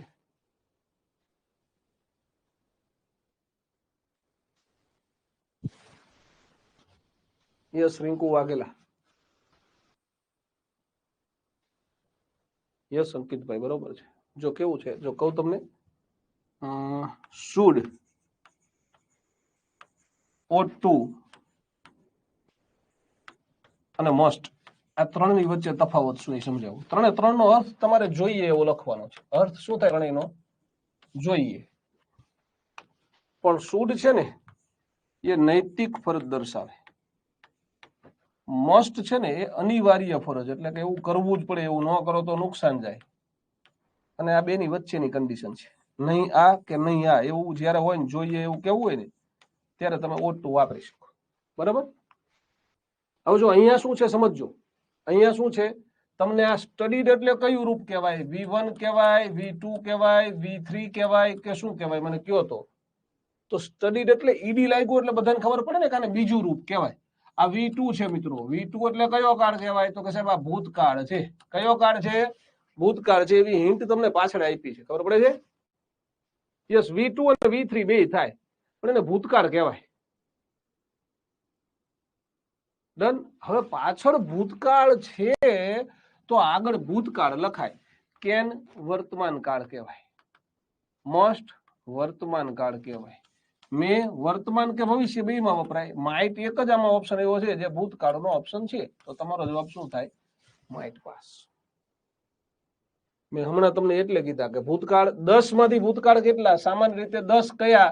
તો અહીંયા ફરીથી લખ દઉં, can, could, may, might, shall, જેમ ત્યાં લખ્યા હતા એમ જ લખું છું, વિલ, શુડ, વુડ, મસ્ટ અને ઓટ ટુ. આ જ સિક્વન્સમાં ત્યાં 10 લખ્યા હતા. આ 10 માંથી 3 તમને મેં એવા કીધા જે પ્યોર ભૂતકાળ કહેવાય, મોટે ભાગે ભૂતકાળમાં વપરાય.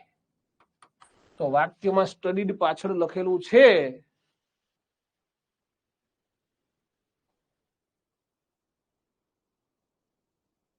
વાક્યમાં પાછળ સ્ટડીડ લખેલું છે ને, એ ભૂતકાળ સૂચવે છે એટલે આગળ ભૂતકાળ આવે.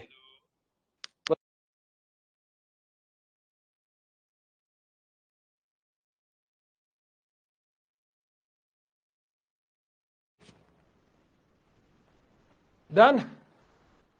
હવે અહીંયા તમને શું ખબર પડી મિત્રો કે સ્ટડીડ ભૂતકાળ છે તો આગળ ભૂતકાળ લખાય. કેન ને ભૂતકાળ ના કહેવાય, મસ્ટ ને ના કહેવાય, મે ને ના કહેવાય, માત્ર માઇટ ને કહેવાય. એટલે જવાબ માઇટ પાસ આવે. સમજાઈ ગયું? ચલો 16 શબ્દ વાળું ક્લિયર? હા કે ના મને એકવાર તમે ખખડીને કહી દો. અંકિત રબરિયા if 3 નથી દોસ્તા, if 2 છે. આ if ક્લોઝ 2 છે, પણ એ આપણે જયારે આગળ ભણાવશું ત્યારે કહેશું ભાઈ, બરોબર ને?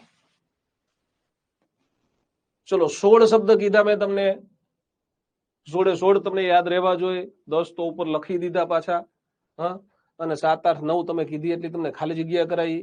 હવે ભૂલો ને તો માર ખાશો. તો આપણે વર્ચ્યુઅલ થપ્પડની પેટર્ન કરે, અહીંથી છુટ્ટી ફેંકી છીએ. હા ને, ઘરે આવીને વાગશે.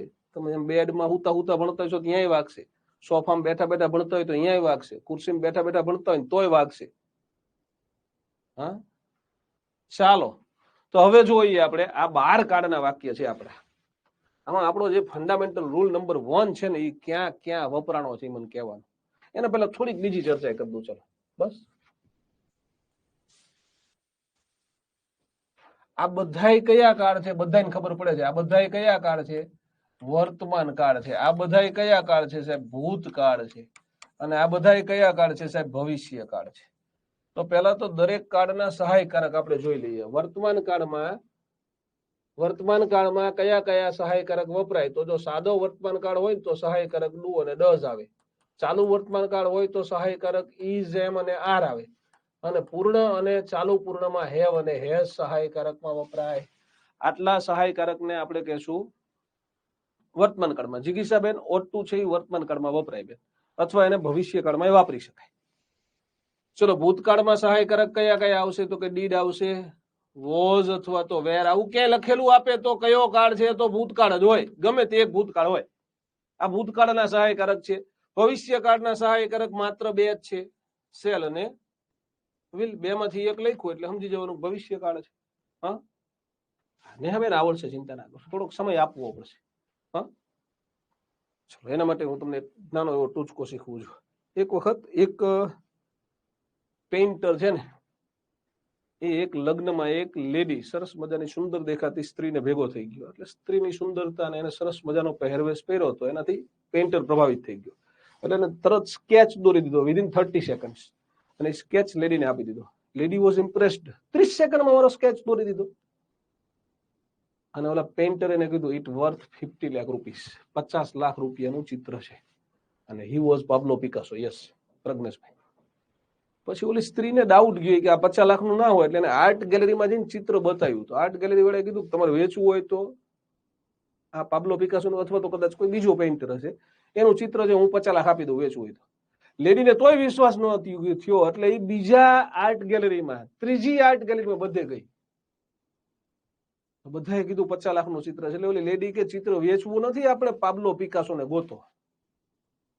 એટલે એ પિકાસો પાસે જઈ અને ફરીથી કીધું એને કે મારે આ ચિત્ર, તમારા જેવું ચિત્ર દોરતા શીખવું છે, રોજ એક ચિત્ર દોરીએ ને 50 લાખની આવક. એટલે પિકાસો કે બેન 30 સેકન્ડમાં મેં ચિત્ર દોર્યું ને, એની પાછળ મેં મારા 30 વર્ષ આપ્યા છે, એટલે 30 સેકન્ડમાં દોરાય છે. એમ તમારે બધાને ગળાવવું છે તો સમય આપવો પડશે. અંગ્રેજી મારે હું એક સાધારણ, મારા ફાધર છે એ ટ્રક ઓનર હતા, મારા પિતાજી છે 7 ધોરણ સુધી ભણ્યા છે, મારા મમ્મી 6 ધોરણ સુધી ભણ્યા છે, એમનો દીકરો છું અને તમને આવું અંગ્રેજી ભણાવું છું, પણ મેં અંગ્રેજીનો સમય આપ્યો છે, તમે આપશો એટલે તમે આવું જ ભણશો, આવું જ તમને અંગ્રેજી આવડશે, મારા કરતા સારા મારા વિદ્યાર્થીઓ થયેલા છે. હા, ચલો તો તમને સહાયકારક ક્રિયાપદો યાદ રહી જશે. આ સહાયકારક અહીંયા વપરાશે વર્તમાન કાળના, આ ભૂતકાળના, આ ભવિષ્ય કાળના. ક્યારેક કાળ ઓળખવાનો કેમ તો ભૂલ ના થાય, તમને બધાને કાળ ઓળખતા આવડે એટલે, બરોબર ને? ચલો હવે એનાથી આગળ જઈએ આપણે. મારે તમને આપણે જે નિયમ ભણાવ્યો એની ચર્ચા કરવી છે તમારી સાથે. તો એ શું આવી ગયો, બરોબર ને? તો આમાં મને એવું કહો કે આપણે જે 16 શબ્દ સાથે મૂળ રૂપ વપરાય એવો નિયમ ભણીને આયા, એ નિયમ કેટલા વાક્યમાં વપરાયો છે? કેટલા વાક્યોમાં તમને એ નિયમ દેખાય છે? 16 શબ્દ પછી મૂળ રૂપ આવે એ નિયમ. આ 12 વાક્ય છે, 12 કાળના 12 વાક્ય છે, વર્તમાન કાળના 4, ભૂતકાળના 4 ને ભવિષ્ય કાળના 4. એમાં આપણો નિયમ ફંડામેન્ટલ રૂલ નંબર 1 ક્યાં વપરાય છે?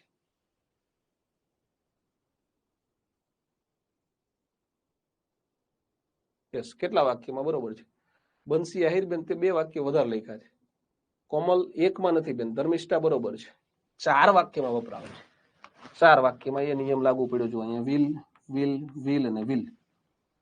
16 માંથી શબ્દ એક જ છે પણ વાક્યો 4 છે. 4 વાક્યમાં વિલ પછી મૂળ રૂપ આવે એવું આપણે ભણ્યા હતા. Can, could, may, might, shall, will, will, will, will પછી મૂળ રૂપ આવે. તો ચેક કરો, આ ડ્રાઈવ ને મૂળ રૂપ કહેવાય? હા કે ના? બોલો તો, બોલો. બી ને મૂળ રૂપ કહેવાય? આપણે લખ્યા હતા ખબર છે ને, ટુ બી ના રૂપ. બી મૂળ રૂપ, વોઝ વેર ભૂતકાળ, આખી જિંદગી યાદ રાખવાના એવું મેં તમને કીધું તું. બીન ભૂતકૃદંત, ઇઝ એમ આર એસ વાળા રૂપ કહેવાય, જ્યારે બીંગ ને આઈએનજી વાળું રૂપ કહેવાય. આ V1 છે તો બી V1. પછી જુઓ તો હેવ ને V1 કહેવાય કે નહીં? હેવ, હેડ, હેડ, હેઝ ને હેવિંગ, હા, અને હેવ છે બધાયમાં મૂળ રૂપ.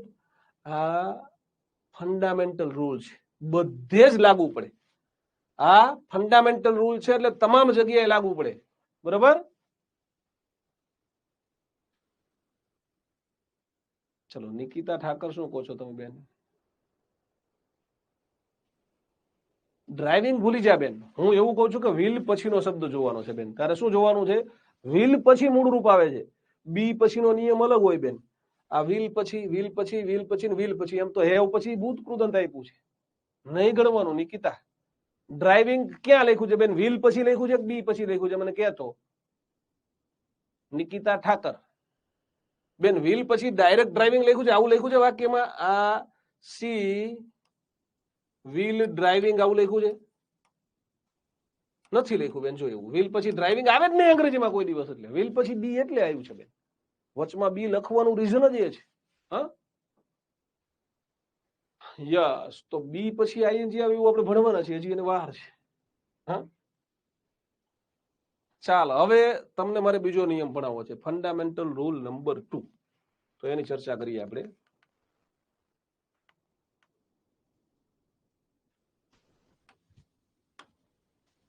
ફંડામેન્ટલ રૂલ નંબર 2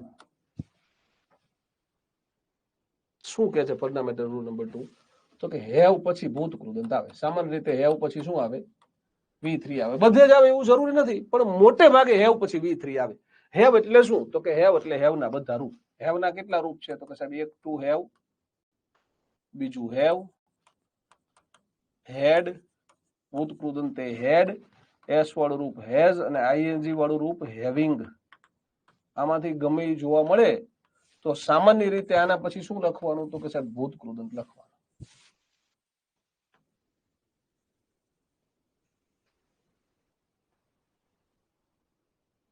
હવે આમાં અપવાદરૂપ સંજોગોની અંદર આ હેવ, હેઝ અને હેડ પછી 2 + V1 વાપરી શકાય છે. 5% કેસ એવા હશે કે જેમાં 2 + V1 આવશે અને 95% કેસ એવા હશે જેમાં ભૂતકૃદંત આવે. જ્યારે જોઈએ એવો અર્થ થાય ને, જોઈએ, જોઈશે, જોઈતું હતું, ત્યારે હેવ ટુ અને મૂળ રૂપ આવે, બાકી ભૂતકૃદંત જ આવે. હા, યસ હિના ભાવસાર.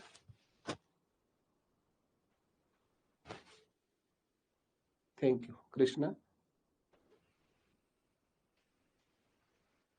હેવ નું કોઈ પણ રૂપ હોય, હેવ, હેઝ, હેડ, હેવિંગ કે ટુ હેવ અને એના પછી ખાલી જગ્યા આપી હોય છે, એમ કે તો આના પછી આનો મતલબ એવો થયો કે આના પછી કોઈ દિવસ V1, V2, VS કે VING વાપરી શકાય નહીં હો.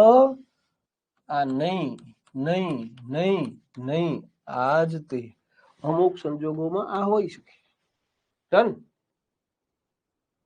યસ યુવરાજભાઈ, ના ખબર પડે તો V3 ને પ્રાયોરિટી આપવી. V3 આપ્યું જ ન હોય અને ટુ વાળું રૂપ આપ્યું હોય તો ટુ વાળા રૂપને પ્રાયોરિટી આપો. હા, ચલો વાક્ય લખીને તમને એમને એમ તો ખબર નહીં પડે, મને ખબર છે. મજા તો વાક્ય આવે તો જ આવે ને સાહેબ, એમને એમ થોડી મજા આવે. લખાવો થોડાક વાક્ય, હાલો લખીએ ત્યારે, બરોબર ને?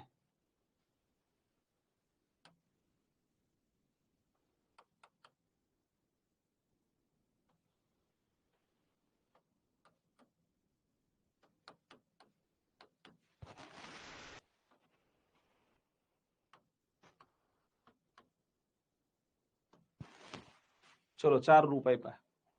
હેવ યુ ડેશ સ્ત્રી ટુ. તો આમાં તમને શું દેખાય છે? જોજો, હવે ભૂલી જજો પાછા ઓલા 16 શબ્દ વાળો નિયમ ગયો, હવે આ બીજો નિયમ આવ્યો. આમાં શું કીધું તો કે હેવ હોય, હેવ એટલે ભૂત કૃદંત લખવાનું.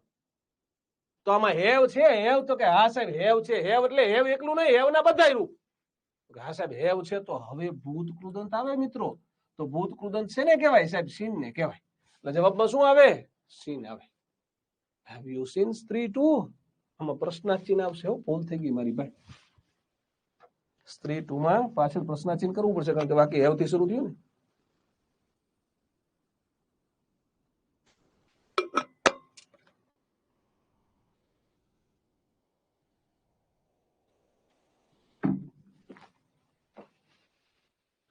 ચલો બીજું વાક્ય લખીએ.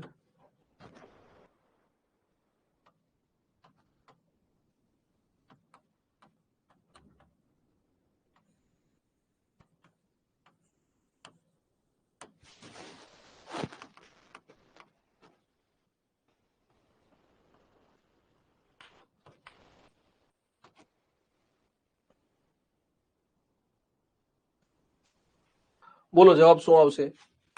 આઈ માઇટ હેવ ડેશ મેટ.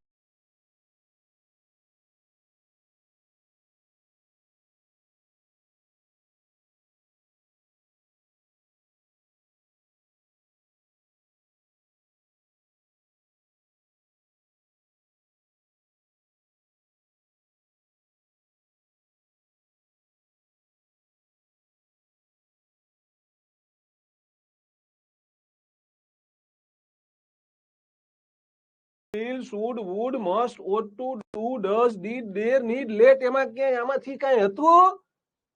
મેં એમ કીધું કે આ ચાવી તારા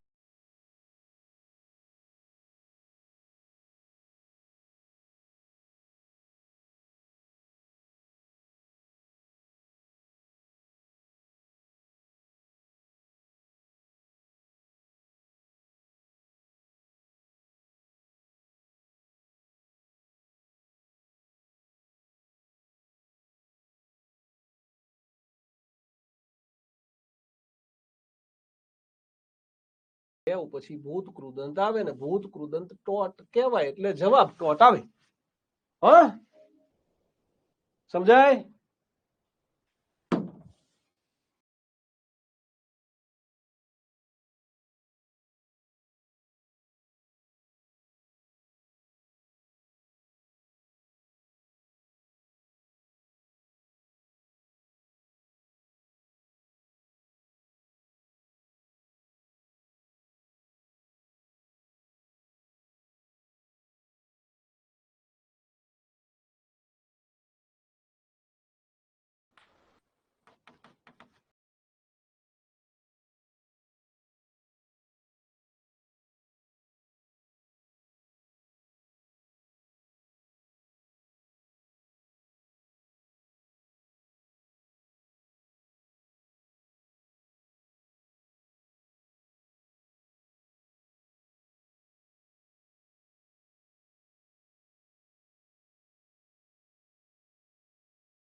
ખબર નથી. મૂળ રૂપ રાઈટ.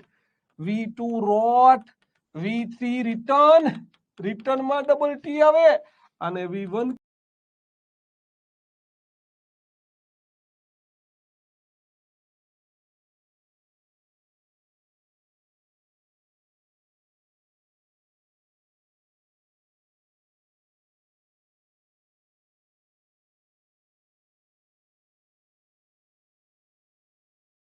WRITTEN વાળું રિટર્ન. ઓકે, જો ભૂતકૃદન તૈયાર ન કર્યા હોય તો કરી લેજો, નહીતર ગોઈતા હાથ નહીં આવો.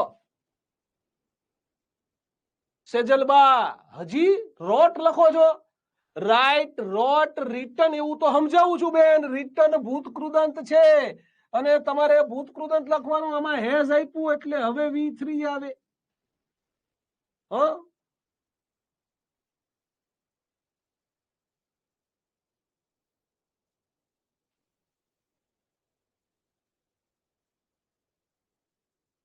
WRITTEN. ચલો હવે એક વાક્ય નવું લખાવું પાછું.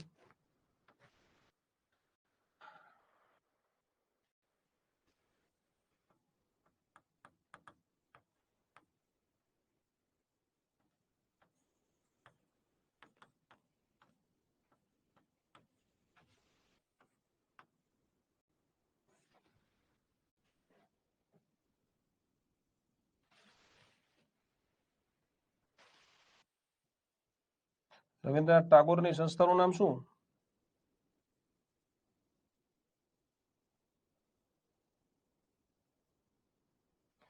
રવિન્દ્રનાથ ટાગોરની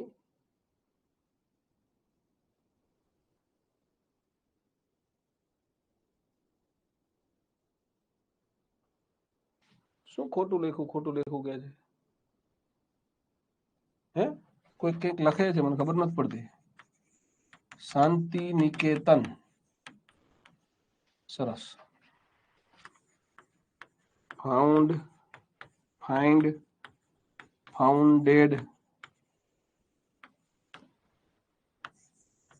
ફાઇન્ડિંગ, ફાઉન્ડિંગ, ફાઇન્ડ્સ અથવા ફાઉન્ડ્સ. બોલો જવાબ શું આવશે? હાલો. યસ, શાંતિ નિકેતન બરોબર છે. V1 V2 V3 લખ્યું ખોટું કેમ? આ V1 જ કહેવાય રાઈટ, આ V2 જ કહેવાય ને આ V3 જ કહેવાય. તમારે જવાબમાં V3 લખવાનું છે.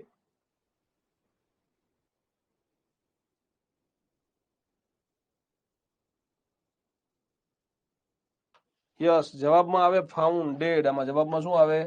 ફાઉન્ડેડ. અને શું કામ ફાઉન્ડેડ એ મારે પાછું સમજાવવું પડશે. ચલો જો ધ્યાન રાખો. ફાઇન્ડ, ફાઉન્ડ અને ફાઉન્ડ ભૂતકૃદંત થાય અને ફાઉન્ડ, ફાઉન્ડેડ અને ફાઉન્ડેડ ભૂતકૃદંત થાય.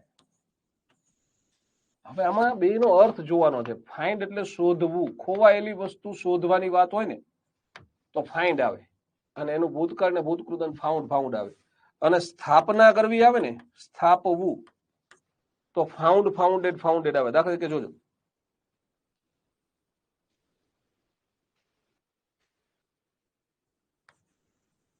she has dash my lost key. હવે તમને આમાં ઓપ્શન આપ્યા. શું ઓપ્શન આપ્યા? Founded, find, found, founds, finds. તો તમારે શું કરવાનું સમજજો. જો અહીંયા તમને એ ખબર પડે છે કે હેઝ આપ્યું છે અને પછી છે ભૂતકૃદંત લખવાનું. ભૂતકૃદંત ફાઉન્ડેડ એ કહેવાય. આ V3 છે અને આ ફાઉન્ડ પણ V3 છે. ફાઉન્ડ શેનું V3 છે? ફાઇન્ડ નું. V2 છે આ અને આ ફાઉન્ડ V3 છે. અને ફાઉન્ડેડ શેનું V3 છે મિત્રો? તો કે ફાઉન્ડ નું. તો હવે અહીંયા શું કરવાનું થાય મિત્રો? તો કે ખોવાયેલી ચાવી શોધવાની વાત હોય ને, આમાં શેની વાત છે? આ વાત છે, આની વાત છે કે તેણીએ મારી ખોવાયેલી ચાવી શોધી આપી. તો ફાઉન્ડેડ એટલે એવું તો કહેવાય નહીં ખોવાયેલી ચાવીની સ્થાપના કરી. સ્થાપના કરવાની વાત જ નથી, અહીંયા શોધવાની વાત છે. તો શું આવે જવાબમાં? ફાઉન્ડેડ. જ્યારે અહીંયા શું વાત છે? અહીંયા શું વાત છે? અહીંયા આવી જાવ તો અહીંયા અહીંયા રવિન્દ્રનાથ ટાગોર છે કે શાંતિ નિકેતન ને શોધે નહીં, એની સ્થાપના કરી છે એમને, એટલે આ સ્થાપના કરવી જવાબમાં આવે. ડન, સમજાય? એટલે હા, યાદ રાખવાનો ડિફરન્સ. ફાઇન્ડ, ફાઉન્ડ, ફાઉન્ડ, જ્યારે ફાઉન્ડ, ફાઉન્ડેડ, ફાઉન્ડેડ. અને આવું ને આવું એક છે ને, આવો શબ્દ છે, કહી દો જો. The criminal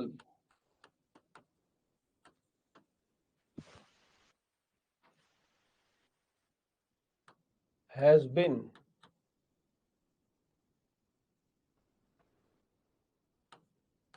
just now.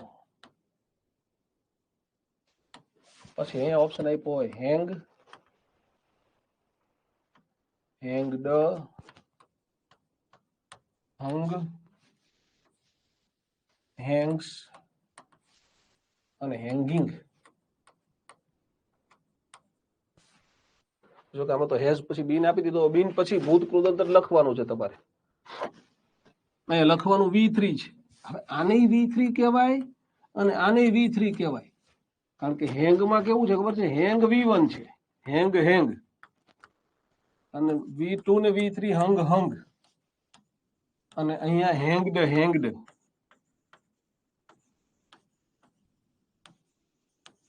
હેંગ એટલે ગુજરાતી થાય લટકાવવું, આનું ગુજરાતી થાય લટકાવવું,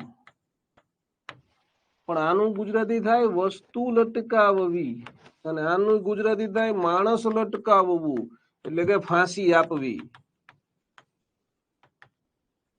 તો જ્યારે ફાંસી આપવી એવું ગુજરાતી થતું હોય ને ત્યારે ભૂતકાળ ને ભૂતકૃદંત હેંગડ થાય. આમાં ક્રિમિનલ એટલે માણસને લટકાવવાની વાત છે ને, એટલે જવાબ હેંગડ આવે. જો વસ્તુ લટકાઈ હોય તો હંગ આવે. બરોબર, સમજાય બે વચ્ચેનો તફાવત? હેંગ હેંગડ હેંગડે થાય અને હેંગ હંગ હંગે થાય.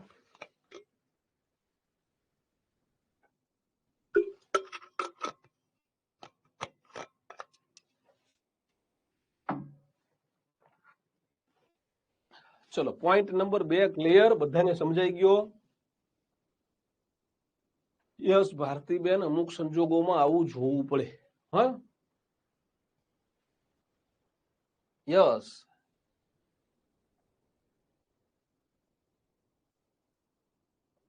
હું બધું સમજાવું છું તમને, બિન વાળું આવશે, આગળ આવશે. અત્યારે મેં તમને બે વસ્તુ ક્લિયર કરી, તમને બે વસ્તુ સમજાઈ ગઈ. બરોબર ને? પહેલી વસ્તુ આપણી શું હતી? આગળ જઈએ આપણે તો પહેલી વસ્તુ શું હતી મિત્રો? આ 16 શબ્દ પછી મૂળ રૂપ આવે, આવું ભણ્યા આપણે. આપણો ફંડામેન્ટલ રૂલ નંબર 1 હતો કે 16 શબ્દો પછી તમારે મૂળ રૂપ વાપરવાનું. Can, could, may, might, shall, will, should, would, must.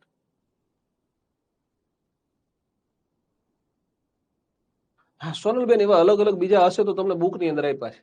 Can, could, may, might, shall, will, should, would, must, ought to, do, does, did, dare, need, let. આના પછી મૂળ રૂપ આવે, એના થોડાક ઉદાહરણ લખ્યા આપણે. એના પછી તમને ફંડામેન્ટલ રૂલ નંબર 2 ભણાવ્યો, ભૂતકાળ ભૂતકૃદંતના સહાયકારક જોયા. ફંડામેન્ટલ રૂલ નંબર 2 શું? હેવ પછી V3 આવે, એના થોડાક નિયમો જોયા આપણે. હવે એનું એક વાક્ય જોઈએ, એટલે હા, અને હવે તમારું કન્ફ્યુઝન દૂર થાય ને. આપેલા છે હો મોરી. હા, કરિશ્મા ખેર હેંગડા આન્સર હતો. ચલો, હવે અહીંયા તમને દેખાશે.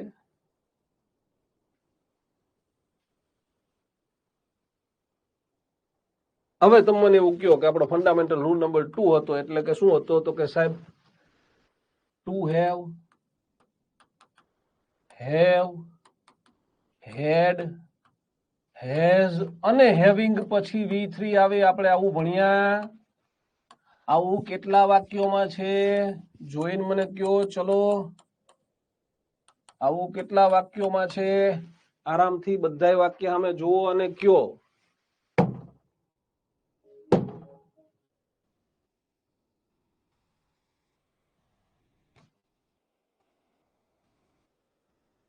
છ વાક્યમાં. સરસ, ખૂબ સરસ. અમુક ચારેય લખે છો, 4 વાળા ભૂલ કરો છો, 6 વાળા સાચા છો. 6 વાક્ય એવા છે જ્યાં મિત્રો પૂર્ણ શબ્દ આવે ને, પૂર્ણ, કોઈ પણ પૂર્ણ વ્યવસ્થા હોય ને એમાં હેવ અને ભૂતકૃદંત ફરજિયાત હોય, યાદ રાખવાનું. પૂર્ણ વર્તમાન કાળ, ચાલુ પૂર્ણ વર્તમાન કાળ, પૂર્ણ ભૂતકાળ, ચાલુ પૂર્ણ ભૂતકાળ, પૂર્ણ ભવિષ્યકાળ, ચાલુ પૂર્ણ ભવિષ્યકાળ. જ્યાં પૂર્ણ આવે ને ત્યાં હેવ હોય જ. હા, ચલો તો જુઓ દોસ્તો, અહીંયા હેવ છે, અહીંયા હેવ છે, અમુક એમ કે સાહેબ હેસ છે, એને હેવ જ કહેવાય, હેવ નું એસ વાળું રૂપ છે. અહીંયા હેવ છે, અહીંયા હેવ છે, અમુક એમ કે હેડ છે, એલા એને હેવ જ કહેવાય, હેવ નું ભૂતકાળ છે, હેવ નું ભૂતકૃદન છે. હા, અને અહીંયા હેવ છે, અહીંયા હેવ છે. ખાલી હેવ છે એવું નથી, હેવ પછી ભૂતકૃદંત છે. ચેક કરો, આ ડ્રીવન ને ભૂતકૃદંત કહેવાય, આ બીન ને ભૂતકૃદંત કહેવાય. અમુક મૂંઝાય છે ઈ કે સાહેબ બીન કેવી રીતે ભૂતકૃદંત? યાદ કરાવું ભાઈબંધ, બી ભૂતકાળનું રૂપ થાય વોઝ અથવા તો વેર, જ્યારે ભૂતકૃદંત થાય બીન. આને મૂળ રૂપ કહેવાય, આને ભૂતકાળ કહેવાય ને આને ભૂતકૃદંત કહેવાય. બીન ભૂતકૃદંત છે, બીનું ભૂતકૃદંત. હા, ચલો જો આ ડ્રીવન ભૂતકૃદંત, બિન ભૂતકૃદંત, ડ્રીવન ભૂતકૃદંત, બિન ભૂતકૃદંત, અને શું જોવાનું? સેના પછી જોવાનું? હેવ પછી. હો, આગળ પાછળ જોવા નહીં ભાઈ જવાનું. આપીશ હિનાબેન એનું ઉદાહરણ આપીશ. તો ભૂતકૃદંત છે, અને એવી પૂર્ણવાળી તમામ વ્યવસ્થાની અંદર જ્યાં પૂર્ણ શબ્દ આવે ત્યાં બધે હેવ પછી V3 આવે. હવે ટુ વાળું ઉદાહરણ રહી ગયું, એની આપણે ચર્ચા કરીએ. હિનાબેન ચૌધરીએ યાદ કરાવડાયું. હેવ પછી ટુ વાળું રૂપ. તો હેવ પછી ટુ વાળા રૂપનું ઉદાહરણ હું તમને એક આપી દઉં એટલે ચિંતા ના રહે. હા, ચલો જો.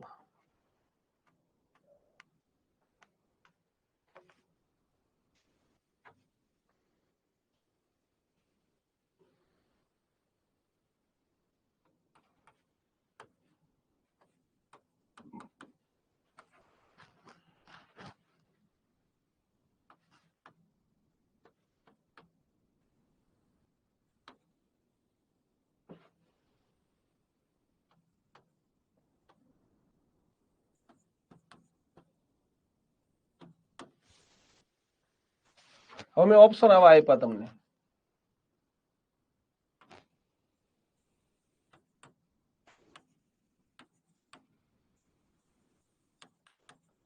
તો કોઈ ચિંતા જ નથી, તમને મેં આટલા જ ઓપ્શન આપ્યા. હા,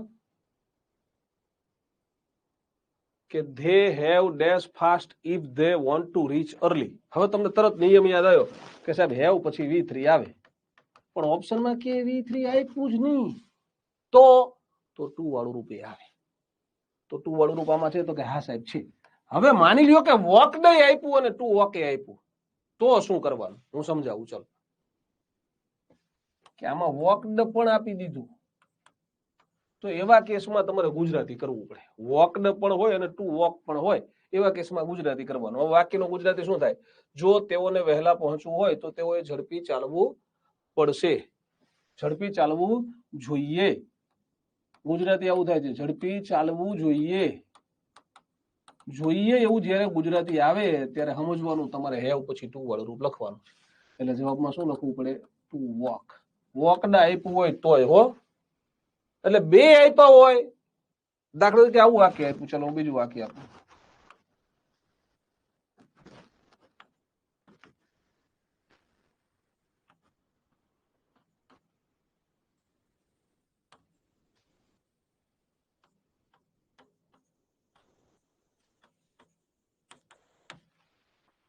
પછી અહીંયા તમને આપ્યું વોક, વોકડ, વોક્સ, વોકિંગ, અને ટુ વોકે આપ્યું એવું લખી દે. માની લ્યો કે ટુ વોકે આપ્યું, બરોબર. તો આ વાક્યનો અર્થ એવો થાય કે તેઓ ઝડપથી ચાલ્યા, હમણાં ચાલ્યા થોડાક સમય પહેલા, એટલે જલ્દી પહોંચ્યા, વહેલા પહોંચ્યા. આ ભૂતકાળ છે, V2 છે.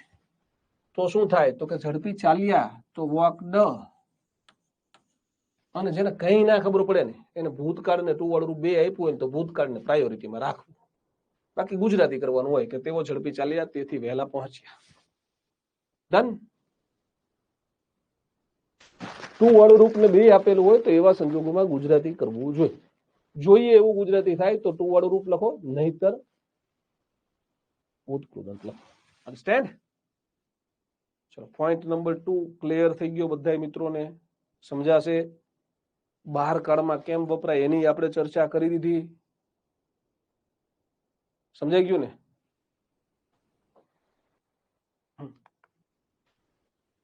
તો હવે છે ને હું અહીંયા થોડા વાક્ય લખું. દાખલા તરીકે he writes an essay.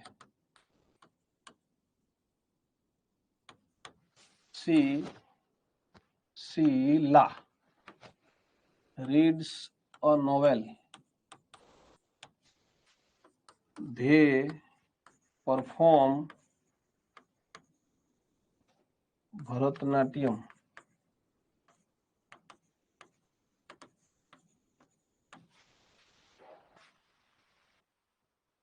Nayan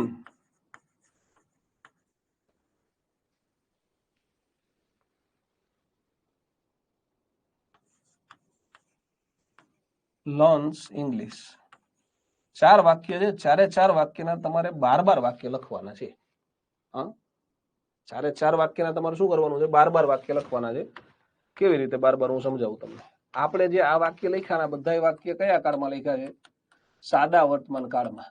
એના સિવાય ચાલુ વર્તમાન કાળ, પૂર્ણ વર્તમાન કાળ, ચાલુ પૂર્ણ વર્તમાન કાળ, સાદો ભૂતકાળ, ચાલુ ભૂતકાળ, પૂર્ણ ભૂતકાળ, ચાલુ પૂર્ણ ભૂતકાળ, સાદો ભવિષ્યકાળ, ચાલુ ભવિષ્યકાળ, પૂર્ણ ભવિષ્યકાળ અને ચાલુ પૂર્ણ ભવિષ્યકાળ. આમ 11 કાળ બાકી રહ્યા. આ 11 કાળના તમારે વાક્ય લખવાના. જેમ કે જો પહેલું વાક્ય શું છે? He writes an essay. He is writing an essay. He has written an essay. He has been writing an essay. He wrote an essay. He was writing an essay. He had written an essay. He had been writing an essay. He will write an essay. He will be writing an essay. He will have written an essay. He will have been writing an essay. Sheila reads a novel. Sheila is reading a novel. Sheila has written a novel. Sheila is reading a novel. Sheila has read a novel. Sheila has been reading a novel. Sheila read a novel. Sheila was reading a novel. Sheila had read a novel. Sheila had been reading a novel. Sheila will read a novel. Sheila will be reading a novel. Sheila will have read a novel. Sheila will have been reading a novel. પછી they perform Bharatanatyam. They are performing Bharatanatyam. They have performed. They have been performing. They performed, were performing, had performed, had been performing, will perform, will be performing, will have performed, will have been performing. આ એક ગણો તો 12. આ ન ગણો તો આના સિવાયના 11. એટલે 12 કાળના વાક્ય લખવાના. 12 કાળના અને એની પીડીએફ બનાવવાની. પીડીએફ બનાવીને 8, 14, 15, 77, 555 ઉપર એની પીડીએફ મોકલીને એવું કહેવાનું કે મહેશ સરને મોકલવી. તો મને એમાંથી મોકલી દેવામાં આવશે. ઓકે. અને બીજું શું સમજજો? બીજું ધ્યાન રાખજો. બીજું હોમવર્ક ઓલું આગળ બધા 5 સ્ટાર નો આપી આયા હોય 2 જગ્યાએ. હવે તમે પેલા ખાલી જ્ઞાન લાઈવ એપને 5 સ્ટાર આપ્યા હોય તો અહીંયા એક બીજું હોમવર્ક આપી દો. જ્ઞાન એકેડમી ગૂગલમાં સર્ચ કરવાનું. જ્ઞાન એકેડમી આપણી ઓફલાઈન વ્યવસ્થા છે. એમાં જઈને આવી રીતે 5 સ્ટાર દોરેલા હોય બંને જગ્યાએ. આ જસ્ટ ડાયલમાં અને ગૂગલમાં જવાનું. આના માટે ગૂગલ પ્લે સ્ટોરમાં જવાનું. જી પ્લે સ્ટોર, બરોબર. એમાં 5 સ્ટાર આપવાના અને બધાએ 3 લાઈનનો મેસેજ ફરજિયાત લખવાનો છે.